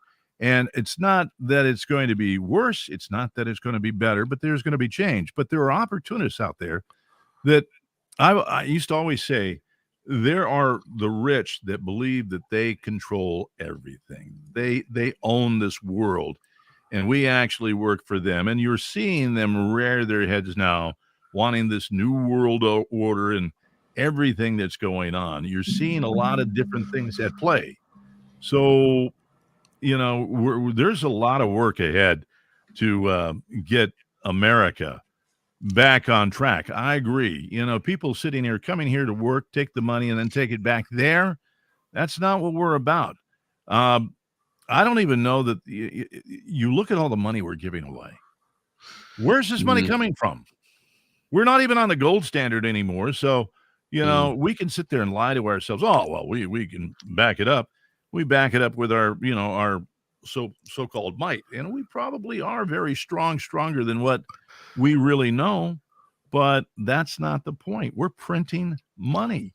So if we can give away all this money and print all this money, what about the Vietnam veteran that, lost a leg Preach or the the wife? gospel, Bill. That's what I'm saying. We need to sit there. You served, you get a house. It might be, a certain level of house, but it's going to be a nice house, and we take care of our own, and we can take care of our needy and our homeless, our elderly people. We can take care of the young. There's probably a way to make sure that everybody gets the education that they want. We've proven that we can just willy-nilly give away this money, for what? We don't even have an end game in the Ukraine, and we're fighting a war, but the only people that profit are the people that sell the military equipment, which the politicians are plugged into. There's a big, long story that we could go down that rabbit hole. They talk about rabbit holes. There's so many of them in D.C. Well, there's snake holes, but either way, there's problems. So I agree with you. We got to get things, back on track, but what they will do to divide us, they will sit there. It's like we're being divided into tribes. Well, that's the LGBTQ tribe. That's the Asian tribe over there, and we own the black tribe, and we got the Chicano tribe, and the white people are all the problem. Well, that makes us a tribe too, and they're dividing us because you want to conquer, you divide, and we need to sit there and whatever we think our differences are, quit listening to the talking heads on TV that listen to their politician friends, because it's obvious they're reading a script. And we get together and take America back. And I'm not saying go take to the arms or anything like that, but we got to let them know that we're not going to vote for them. We're not going to put up with it anymore. And I think people are seeing it, but they're afraid to do anything about it. Well, I think two things are going to happen here, Bill Knight, personally. And Adley, I want you to start spitting game, bro. Come on, you ain't talking enough. We're a little off what track of what you guys like to talk about. And I love talking about this stuff. The only thing I think about too is just the fact when you talk about the veterans and stuff too, it's just a shame. I tell Mike this when I ride my bike to the gym, there's just homeless encampment after homeless encampment after homeless encampment, and that's the shame, because we know veterans are there's a percentage, a large percentage of the homeless population is veterans, and then you see, like, man, it wouldn't take much what we're sending across the world to fund the Ukraine war, for example, and it's like, dude, just take a small piece of that and help out some of our own. It's just a shame. That's what hurts. Well, there's probably a couple of things that we can do. We look at the homeless encampments. We look at the fact that there are maybe no jobs for these people, but maybe we can sit there and do something. We have cities because time has left them by. There are a lot of towns that were river towns because you needed to be on the river to, get your goods shipped, and things have changed. God bless Pittsburgh, somebody moved the Pennsylvania. keys. Yeah, but you could take some of these towns. Look, in California, there's what is it, that Salt Lake? It's kind of dried up, but there's structure there. So you sit there and go, you know what? We're going to put some federal dollars in here and rebuild this, and this will be your town. And we will give credits for industry to come in and bring in industry to give those people their own chance to build their own communities with pride and industry. It's just a wild thought, but I'm saying we have ghost towns. Let's reinvent them. Let's rebuild them.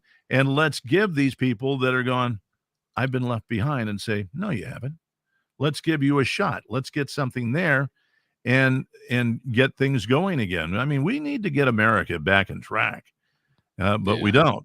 We give everything away. What I think is going to happen, Bill Knight, is I think that we're going to go through a horrible recession in the next probably 2-ish years, it's probably going to hit us the next couple of months and then run through the next 2 years. And I also think that China is far more bankrupt than they want to recognize. And I think what we're going to see is that Russia's army isn't as strong as they think they are. China's economy isn't as robust as we believed it was.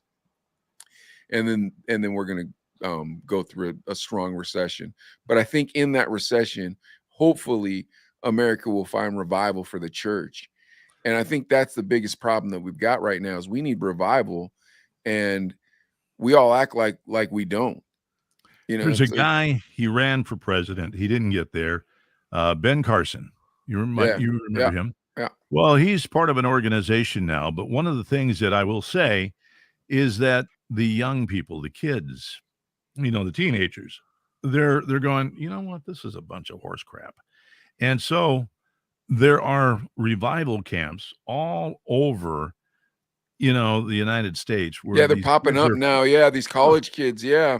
And they're 75 million strong on the website. And they're finding that they're going, you know what?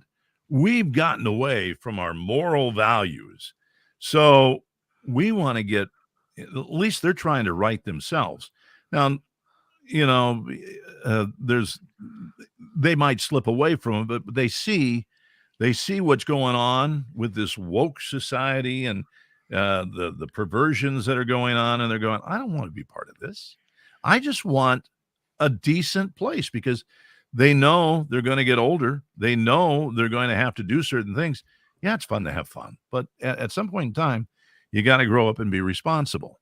We talked about the irresponsible stuff. We've all been there. Here's the problem, though, Bill Knight, is that we're still in a society that's shifting blame constantly, not wanting to clean up its messes, wanting to point the picture at the mess, but wanting to do nothing besides take a Facebook picture with it.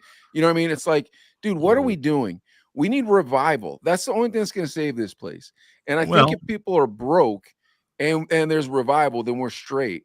But like, I'm telling you, like, we're at a place because, dude, we just sold our birthrights for a bowl of beans, man. We have the Constitution, and every day it's getting chipped away at us so that we can have a talking refrigerator. Like, come on, man. Like, what are we doing here? You know what I mean? So, there was a picture, a stage publicity shot for Schumer. He was there talking about he wanted Fox to come after Tucker Carlson. And I'm like going, great. But in the background was the Constitution. I'm going, wait a minute now. You are standing in front of the Constitution saying, well, this isn't fair, what Tucker's doing. Yet in other speeches, you're saying that, these judges are standing by the Constitution and following it to the word. And I'm like going, so you want to do away with the Constitution when it's good for you, but you want to keep it, as a political backdrop for a photo op, so that you can sell your agenda. I mean, the Constitution was probably one of the most beautiful pieces of things ever written, framework for our country. And as a matter of fact, right here in the studio, I keep the Constitution. We should all have a copy of that. I have a copy at my house, and I need to get a fresh copy. My dad sent me the Constitution when I turned 33, and he told me, and my dad was a first generation American, and he sent it to me, and he told me, he said, son, don't ever forget that this is what we're built on. Yeah, that gives you your freedom. It doesn't, the Constitution doesn't see color of skin. It doesn't see your gender or your identity. What it sees is your rights and your freedoms that goes for everybody. Who sees your color, who sees your gender or your identity are people that want to divide and control. And that's what you need to know. Did you hear when Marco Rubio went before, I think he was going before the Senate, because they were like attacking the Constitution, but he went before the Senate and he defended the Constitution. He did it so eloquently because he was saying, I'm not foolish enough to know that people weren't allowed the freedoms in this book or in this document. He says, but what I do know is we live in a country that every day is working its hardest to make sure that we actually live up to the document. Yeah. Let's not remove the document. And that's the thing, man. Don't get this is for me personally, to be totally honest with you, Bill Knight. The reason why I think it frustrates me so much is, when you come from immigrant families and, maybe illegal immigration, whatever the deal is, however you became an American, first couple of generations don't get to be American. It just is what it is. The third generation, you get to be American. I'm the first one that gets to be American in my family. And now that I get all the freedoms of America, you want to take it back because I don't believe that this fella's supposed to be dating, whatever. Like, come on, man, because I don't want you teaching my kids this stuff at school. Come on, I just got these freedoms, bro. You can't take them away. You know what I'm saying? Like, that's what frustrates me personally. Well, one of the things you got to realize, and we don't teach the Constitution. We don't teach anything. It used to be when people wanted to, come to America and they'd come through Ellis Island, then they had a certain amount of time. They had to go to class. They had to learn the colonies. They had to learn the presidents, all the basics that we had to learn when we were in school. And you go ask the average person that's born and raised here, you just get a set of questions and you ask them 10 questions. They might get one or two right. Unless you hit that magic person that knows everything. They don't know it.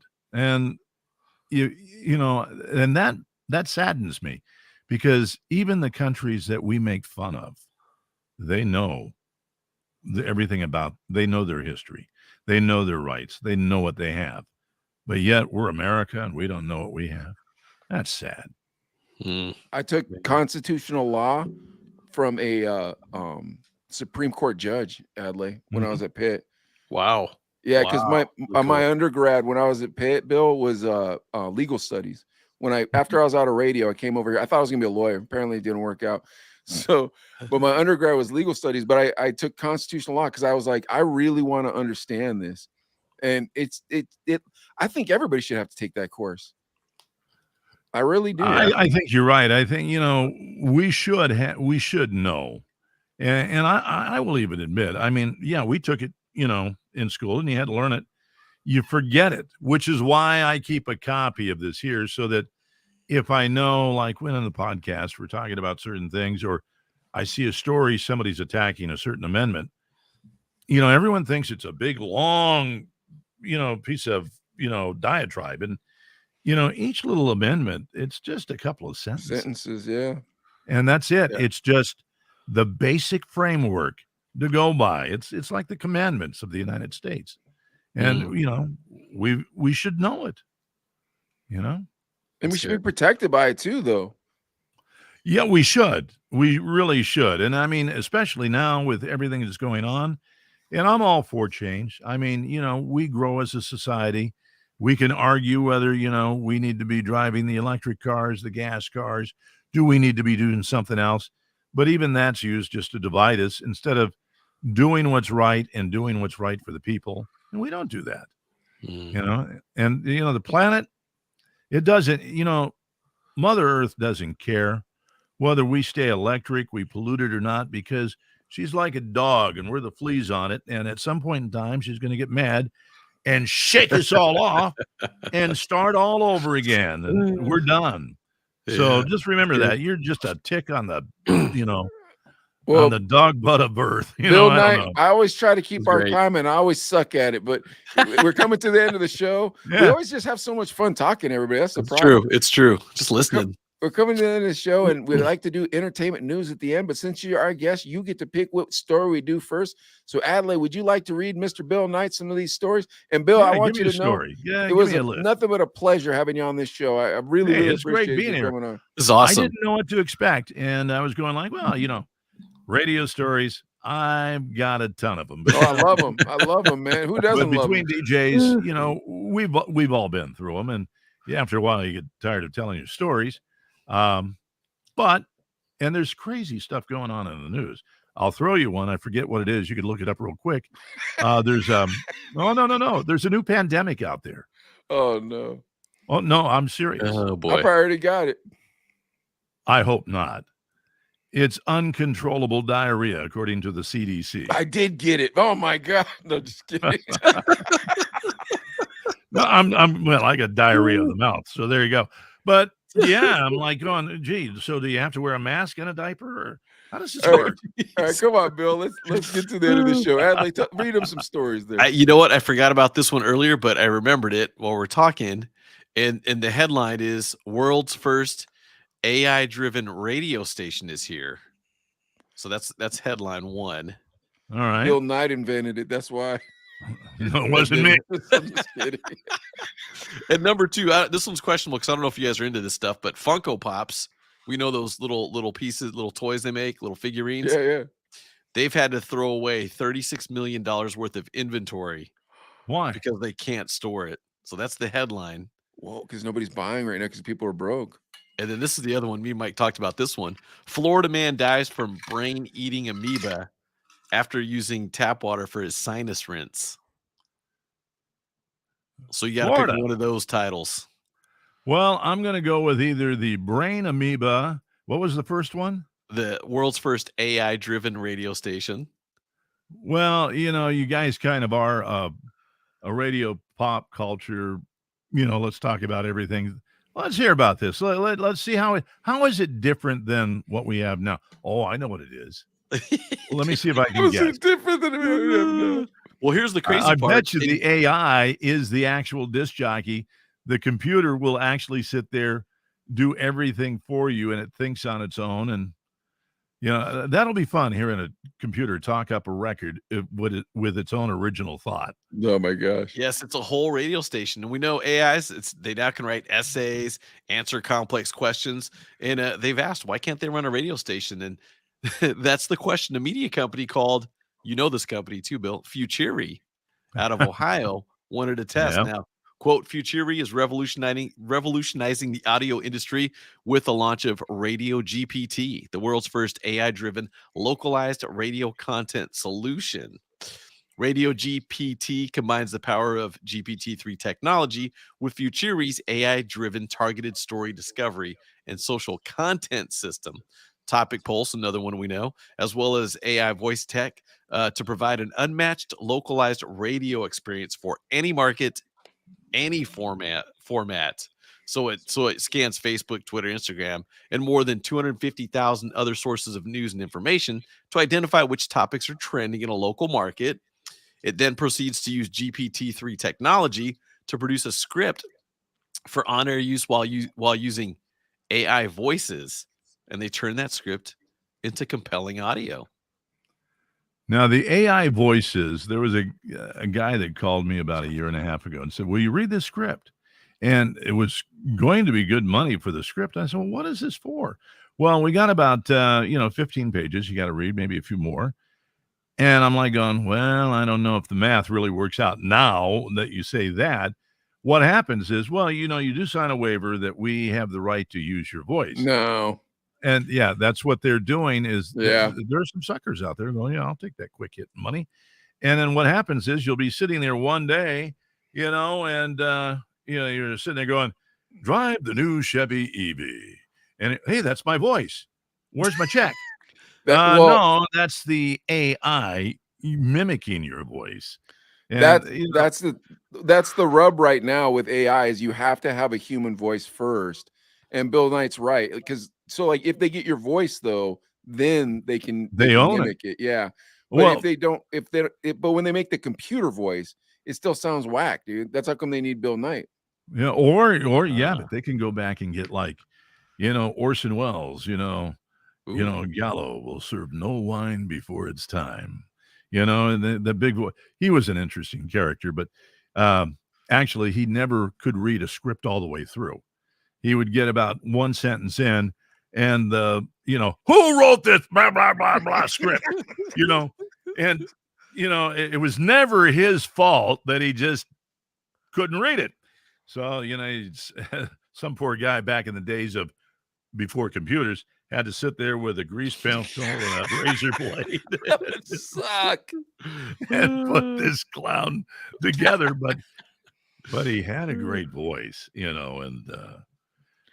he made a lot of money with it. A brilliant man. But that's why I say, radio for any of the radio broadcasters out there, and even anybody that's just listening, going, well, what they like is to hear real people talking, real conversation. So if instead of just keeping it generic, put a little pizzazz into it, put a little uh, uh, Adlai-isms in it, or sketchisms that make it your own. And all of a sudden, the AI will sound good, but it won't sound as good as you because it can't think the way you do.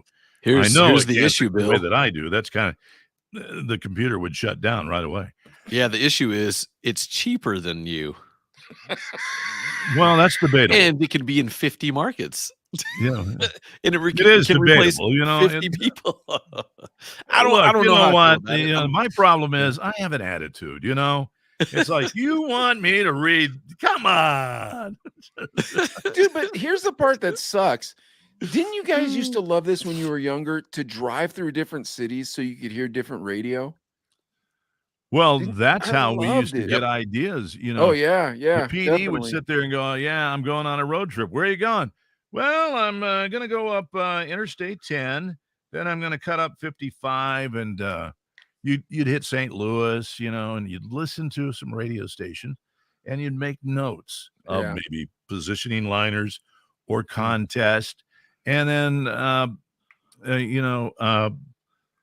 or disc jockeys. You would hear something, and you might roll tape on it, and then you'd bring it back, and you had a fresh bunch of ideas to kind of freshen up your radio station, and it came from all different little towns and areas. Myron Cope, not Myron Cope. What's his name? He was at WTAE, and he was on KDKA. I think with the KDK. No, I forget his name. He was at JAS for a while too, but he came in and he actually got a TV show out of his whole deal, and he was just kind of, I think, in Boise, Idaho, and he just kind of said, he was a howdy kind of guy, but somebody listened to him that drove through and said, oh, I kind of like this guy. So he got on KDKA, and then a big time LA manager that came to Pittsburgh said, oh, we got to get him. And so they hired him for a big contract. And then he got a TV show to boot with it. He didn't have the numbers, but he got there that way because somebody heard him and said, great guy. And, we did mention Myron Cope. Myron Cope, he didn't have a radio voice. Not at all. Or anything. But, it was unique. It was authentic. Yeah, authentic is the word. That's what everything. That was the cool part about radio when you go through those cities, is it was authentic. Because like Stealing Bits, by the time me and Adler were on radio, like the internet existed, so we could kind of figure that one out. But like listening to other jocks in other places, and just the way, or sometimes just their format, sometimes their playlist, like it was so dope. But now, you know what I mean? Now it's all cookie cutter. Oh yeah, it is. Yeah, that's the way radio got, and it's lazy, and that's why there are older people, me included, that can sit there and find work doing things like I work out of the studio at home, and I've got 48 markets that I do stuff for, and that starts at 9 a.m. after the podcast. And at noon, I'm done because it's done in virtual time, which is a weird thing to do because I had to reteach myself how to do radio. But then, when I do the generic breaks, I sit there and I find a way to tie this song into this song. And if I can tie them both together in a nice little package, it's kind of fun. It's fun for the listener.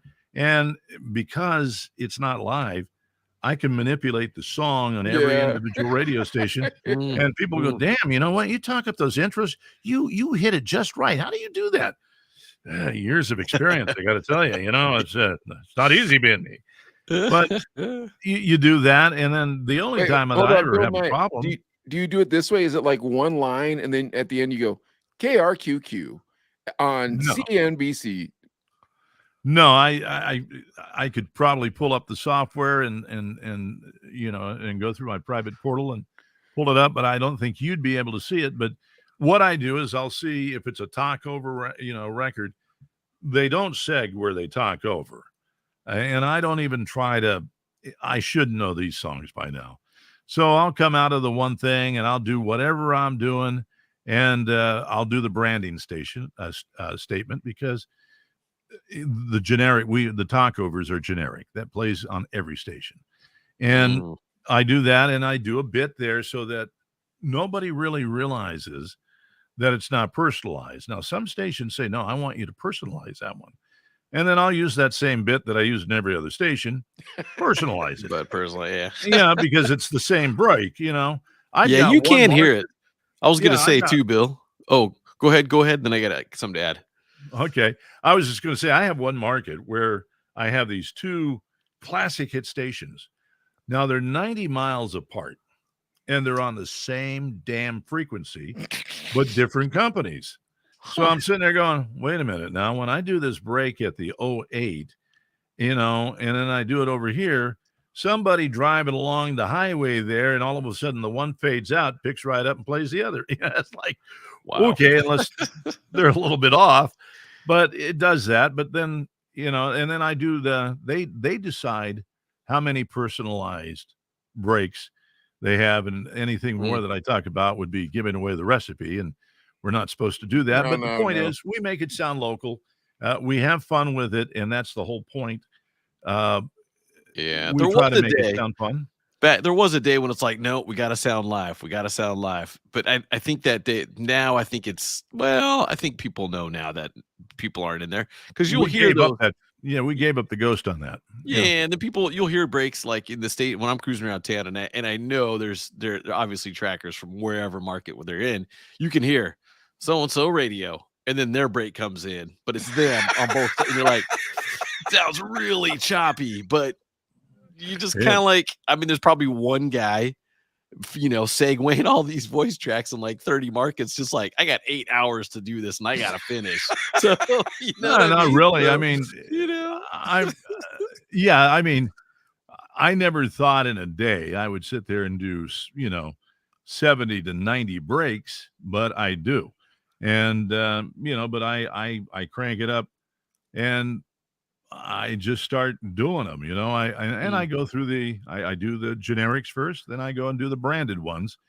And I just go one station at a time, one break at a time. And when I do it, I play it. I'm going, yep, sounds good.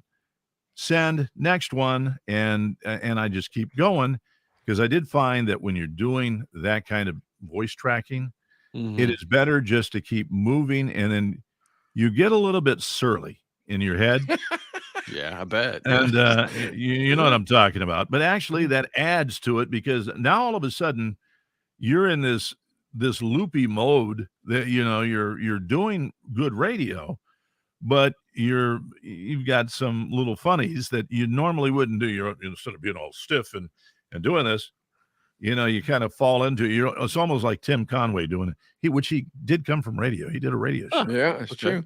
And His son did also. His son was also on radio. yeah, Mm. I mean, yeah, Tim and you got to love Tim when he was on the Carol Burnett show because he would sit there and he would do the one show straight, but he would never rehearse when he wanted to throw him off. He didn't even know what he was going to do, and, Yeah, and you see those that's bits, great. and they used to make them all mad, and then they realized that's what people liked, so they actually did. They take those things and edit them out, and made a special show based on that, and Vicki Lawrence, Yeah, the Mama's Family.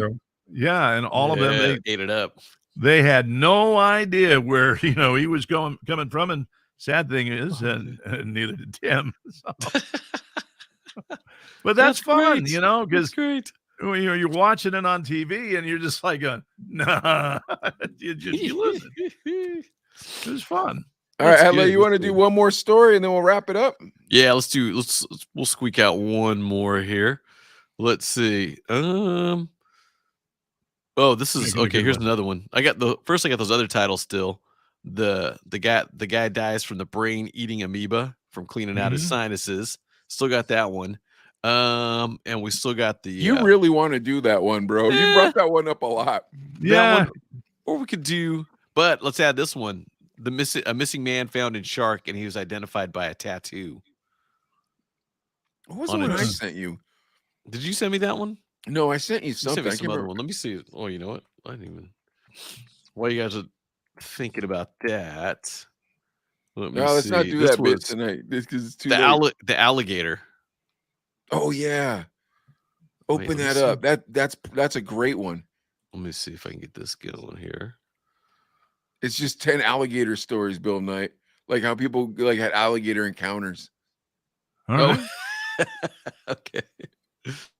Yeah, so we could do this one. Let's see now. Okay, there's a bunch of them all in one. Okay. Yeah, see, dude, that's what I said. I It's like see. 10 or something like that. Okay. Just pick one that's good. Okay, I'm gonna read this one. So there was an alligator that was abandoned, and it leads to bad news for a good Samaritan tipster. Now, a man abandoned a 3-foot juvenile alligator in a black storage container, which he left in an empty lot next to his New Jersey home after his parents forbid him from keeping the animal. Now, he and his parents were facing charges for falsifying a police report, according to the police department. The alligator was left in below freezing temperatures, and that led animal safety authorities to search for the person or persons responsible. Now, the charges have been brought on the man's friend, the one who obtained the alligator from a reptile expo in Pennsylvania, for violating New Jersey's prohibition on keeping dangerous exotic animals as pests. So the thing's frozen in ice. Well, dude, how scary would that be?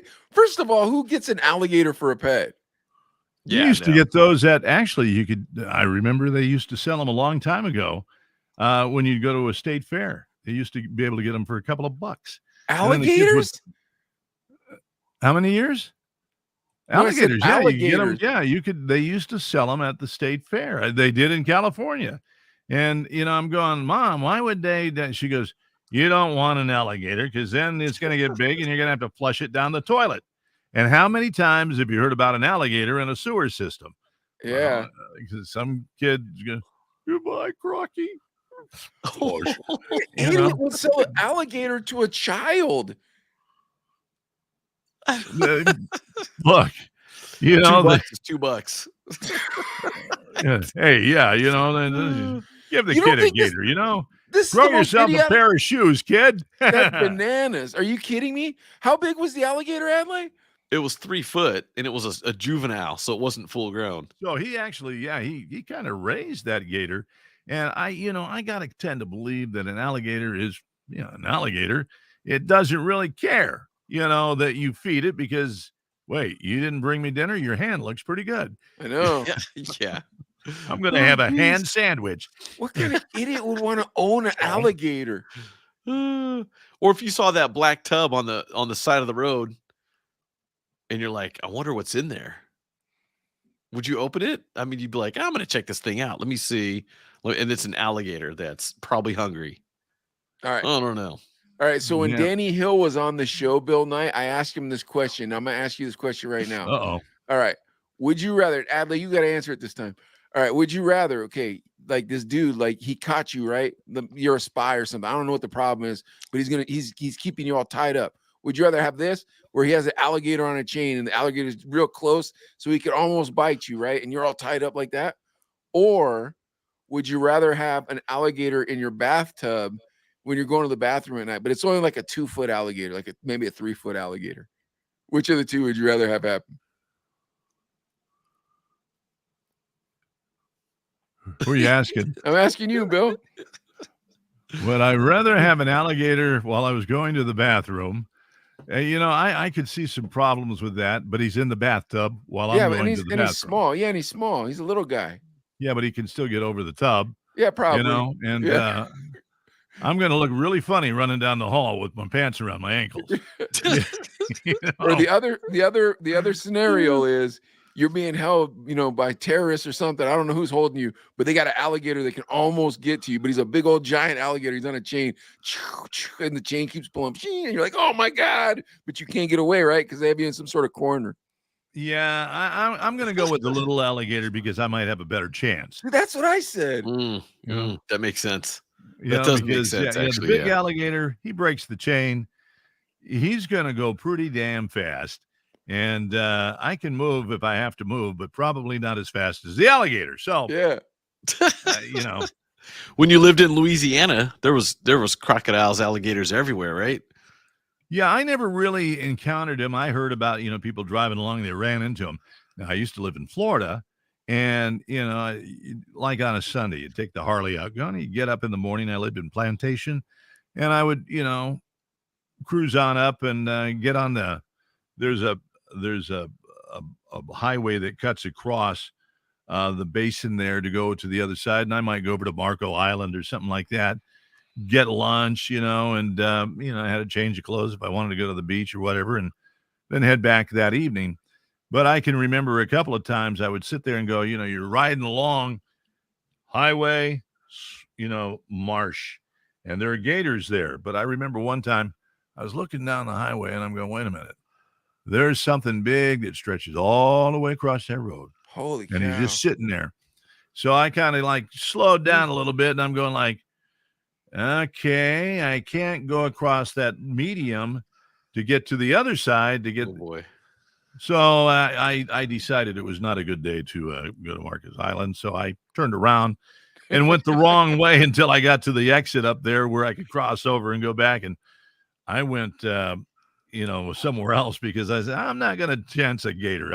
I'm not going to jump the gator, not in a Harley. You're not going to do that. What are you going to do? I mean, I had a dog chase me one time in Texas, and I was sitting there cruising along, and all of a sudden I'm going through this little town, and all of a sudden, whoa, whoa, whoa, whoa, whoa, whoa, whoa, here comes this dog, and I'm like going, oh, I haul off, and that dog almost caught up with me as I'm sitting there shifting through the gears, getting this puppy rolling. And I remembered I sat there and said, I had to get gas at that gas station. I'm going to have to get gas again. So I stopped the town before to get gas. And I said, I'm going to, just before I get up there, go over 2 blocks and go through, the other street. Go around the dog. If that dog wasn't there. Oh, so here I am again. So the animals and motorcycles and alligators just don't mix. Wait, Bill Knight, you still ride or no? Yeah, I'm between bikes now, but I sold mine a couple of years ago, and I said, I got to get a new one.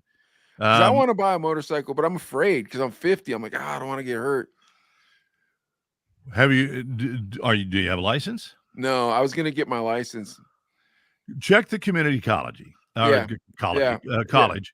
They usually have a free course there. Yeah, they do. Yeah, you take that. They're going to teach you everything. And by the time the week or two is done, a lot of times they can sign the little certificate. You take it over to the DMV. You get the license. Yeah, they stamp your license. And they also give you a discount on your insurance. And then, getting the Harley, it's a nice thing to have, but I got to tell you something. It's not all that in a bag of chips. You can get a pretty nice bike. No, I don't want a Harley. I want the Husqvarna Vitpillen. It's it looks like an old cafe racer. Yeah. But they make it in a 350cc.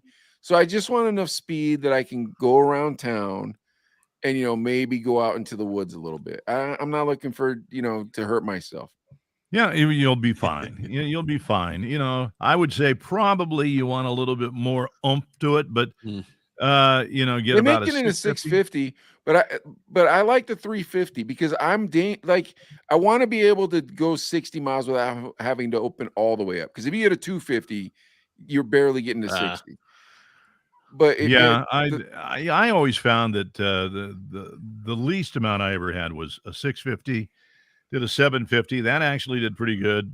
When you have 1400 cc, that's pretty good. Then I had a Yamaha for a while, but I got the big forget what it was called now. It almost looked like it was an old Cadillac with the lights and everything on it. It was a cool bike.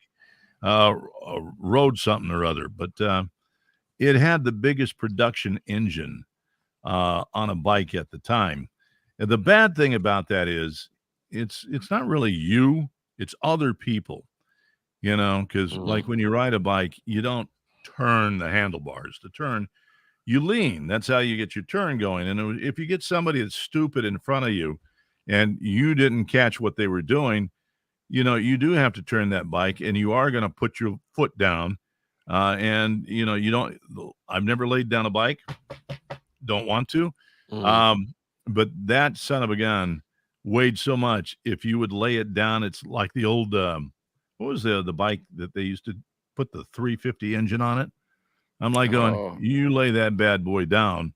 They had the V6, the Valkyrie. Yeah, that was pretty cool. It was bike. the Valkyrie. Yeah. Wow. All right, nice Adlai, bikes. come on. You got to tell us your answer. Either the alligator in the bathtub or the alligator on the chain. Alligator in the bathtub because it's the smaller bathtub. I'm asking Bill's going Adlai. bathtub. I think I'm I'm going bathtub. I'm with you. I'm with you. that Bill. makes sense. That makes sense too. However, it could get out of the bathtub, right? Versus you're hoping this chain holds up on a regular size or big alligator snapping at you and stuff too. So I don't like either situation, to be honest, but I think with the smaller alligator, you're gonna have kind of a chance. But either way, if one of them bites you, it's not long before you're done. Yeah, you're probably right. Well, you know what? There's have to go, probably a towel rack right in front of you. Grab the biggest towel there is. That way you can throw it over the little monster's face, its snout, and its eyes. So you can get, while it's sitting there trying to shake it off, you can shake it out of there and get the hell gone. I bet you Bill Knight's got a bunch of guns all around his house, hidden everywhere too, like John Wick. Bam, bam, bam. You start shooting the alligator. Like, I gotta get to Bill Knight's house and get a gun. I gotta kill this alligator. Gun? No. I don't have guns. What would make you think a guy like me would have guns? You go to Bill Knight's house, Adelaide, it looks like the Matrix, dude. It's like just a bunch of guns. You're like, oh my goodness, where all these guns come from? I could go in the other room right now and get one that would, take care of the alligator. That's like he's not afraid of the alligator, Adelaide. He's got a gun in the bathroom. He's like, oh, that's the toilet gun. Bam, bam. That's what you get, alligator. Bang. Yeah, I had to go get the 454, the Rhino gun upstairs. That would. It's got the big scope on it. It's like, oh yeah, you don't. They call it the Raging Bull, is what that gun is, and yeah, that's a pretty mean gun. All right, guys. Well, Bill Knight, where can they find you on social media, and where can they find that podcast of yours?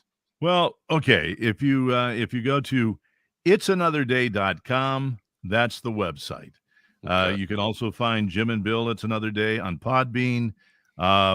You can find us on Facebook. You can find us, various places like that. You can find Bill Knight on Facebook because everyone goes, all you do is link your podcast anymore. I'm going like, I'm so tired of what everybody's posting out there on Facebook. It used to be a fun thing, and now it's just like, a lot of stupid stuff. So I just use it to. How often do you broadcast? How often do you broadcast the podcast? We do it 5 days a week. We do 1 hour a day, every day.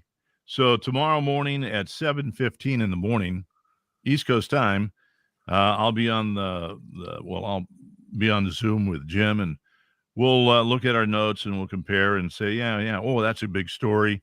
And if we have an opinion on something where we can, like you and I got into things, because that's what people like to hear. They want to hear your thoughts. Oh, I agree with that. Oh, no, I don't know about that. People want to hear that they're not alone. That's the important thing. Yeah. They want to hear that they're not the only one feeling the same way. So they do the podcast thing and they listen to you, and it's fun. I mean, I'm having fun. I like doing the podcast. Yeah. What about you, Adlai? I do. Yeah, it's fun. It lets you be yourself. You have a voice. Yeah, it's true. We do have a voice. Yeah. All right. So that's where you can find Bill Knight, you guys, and you know where you can find us. Find us on TikTok. Find us on YouTube. And I know it's a Chinese spy software, Bill Knight, but we have a lot of followers on there. And find us on Facebook. And that's it. And we will see you next Thursday. And Adlai, thank you so much for introducing us in the world to Bill Knight. Thank you, Bill. Yeah, and, thank you. Bill, hang out for 1 second. We'll talk to you in the green room. Bang. Sounds good. Done.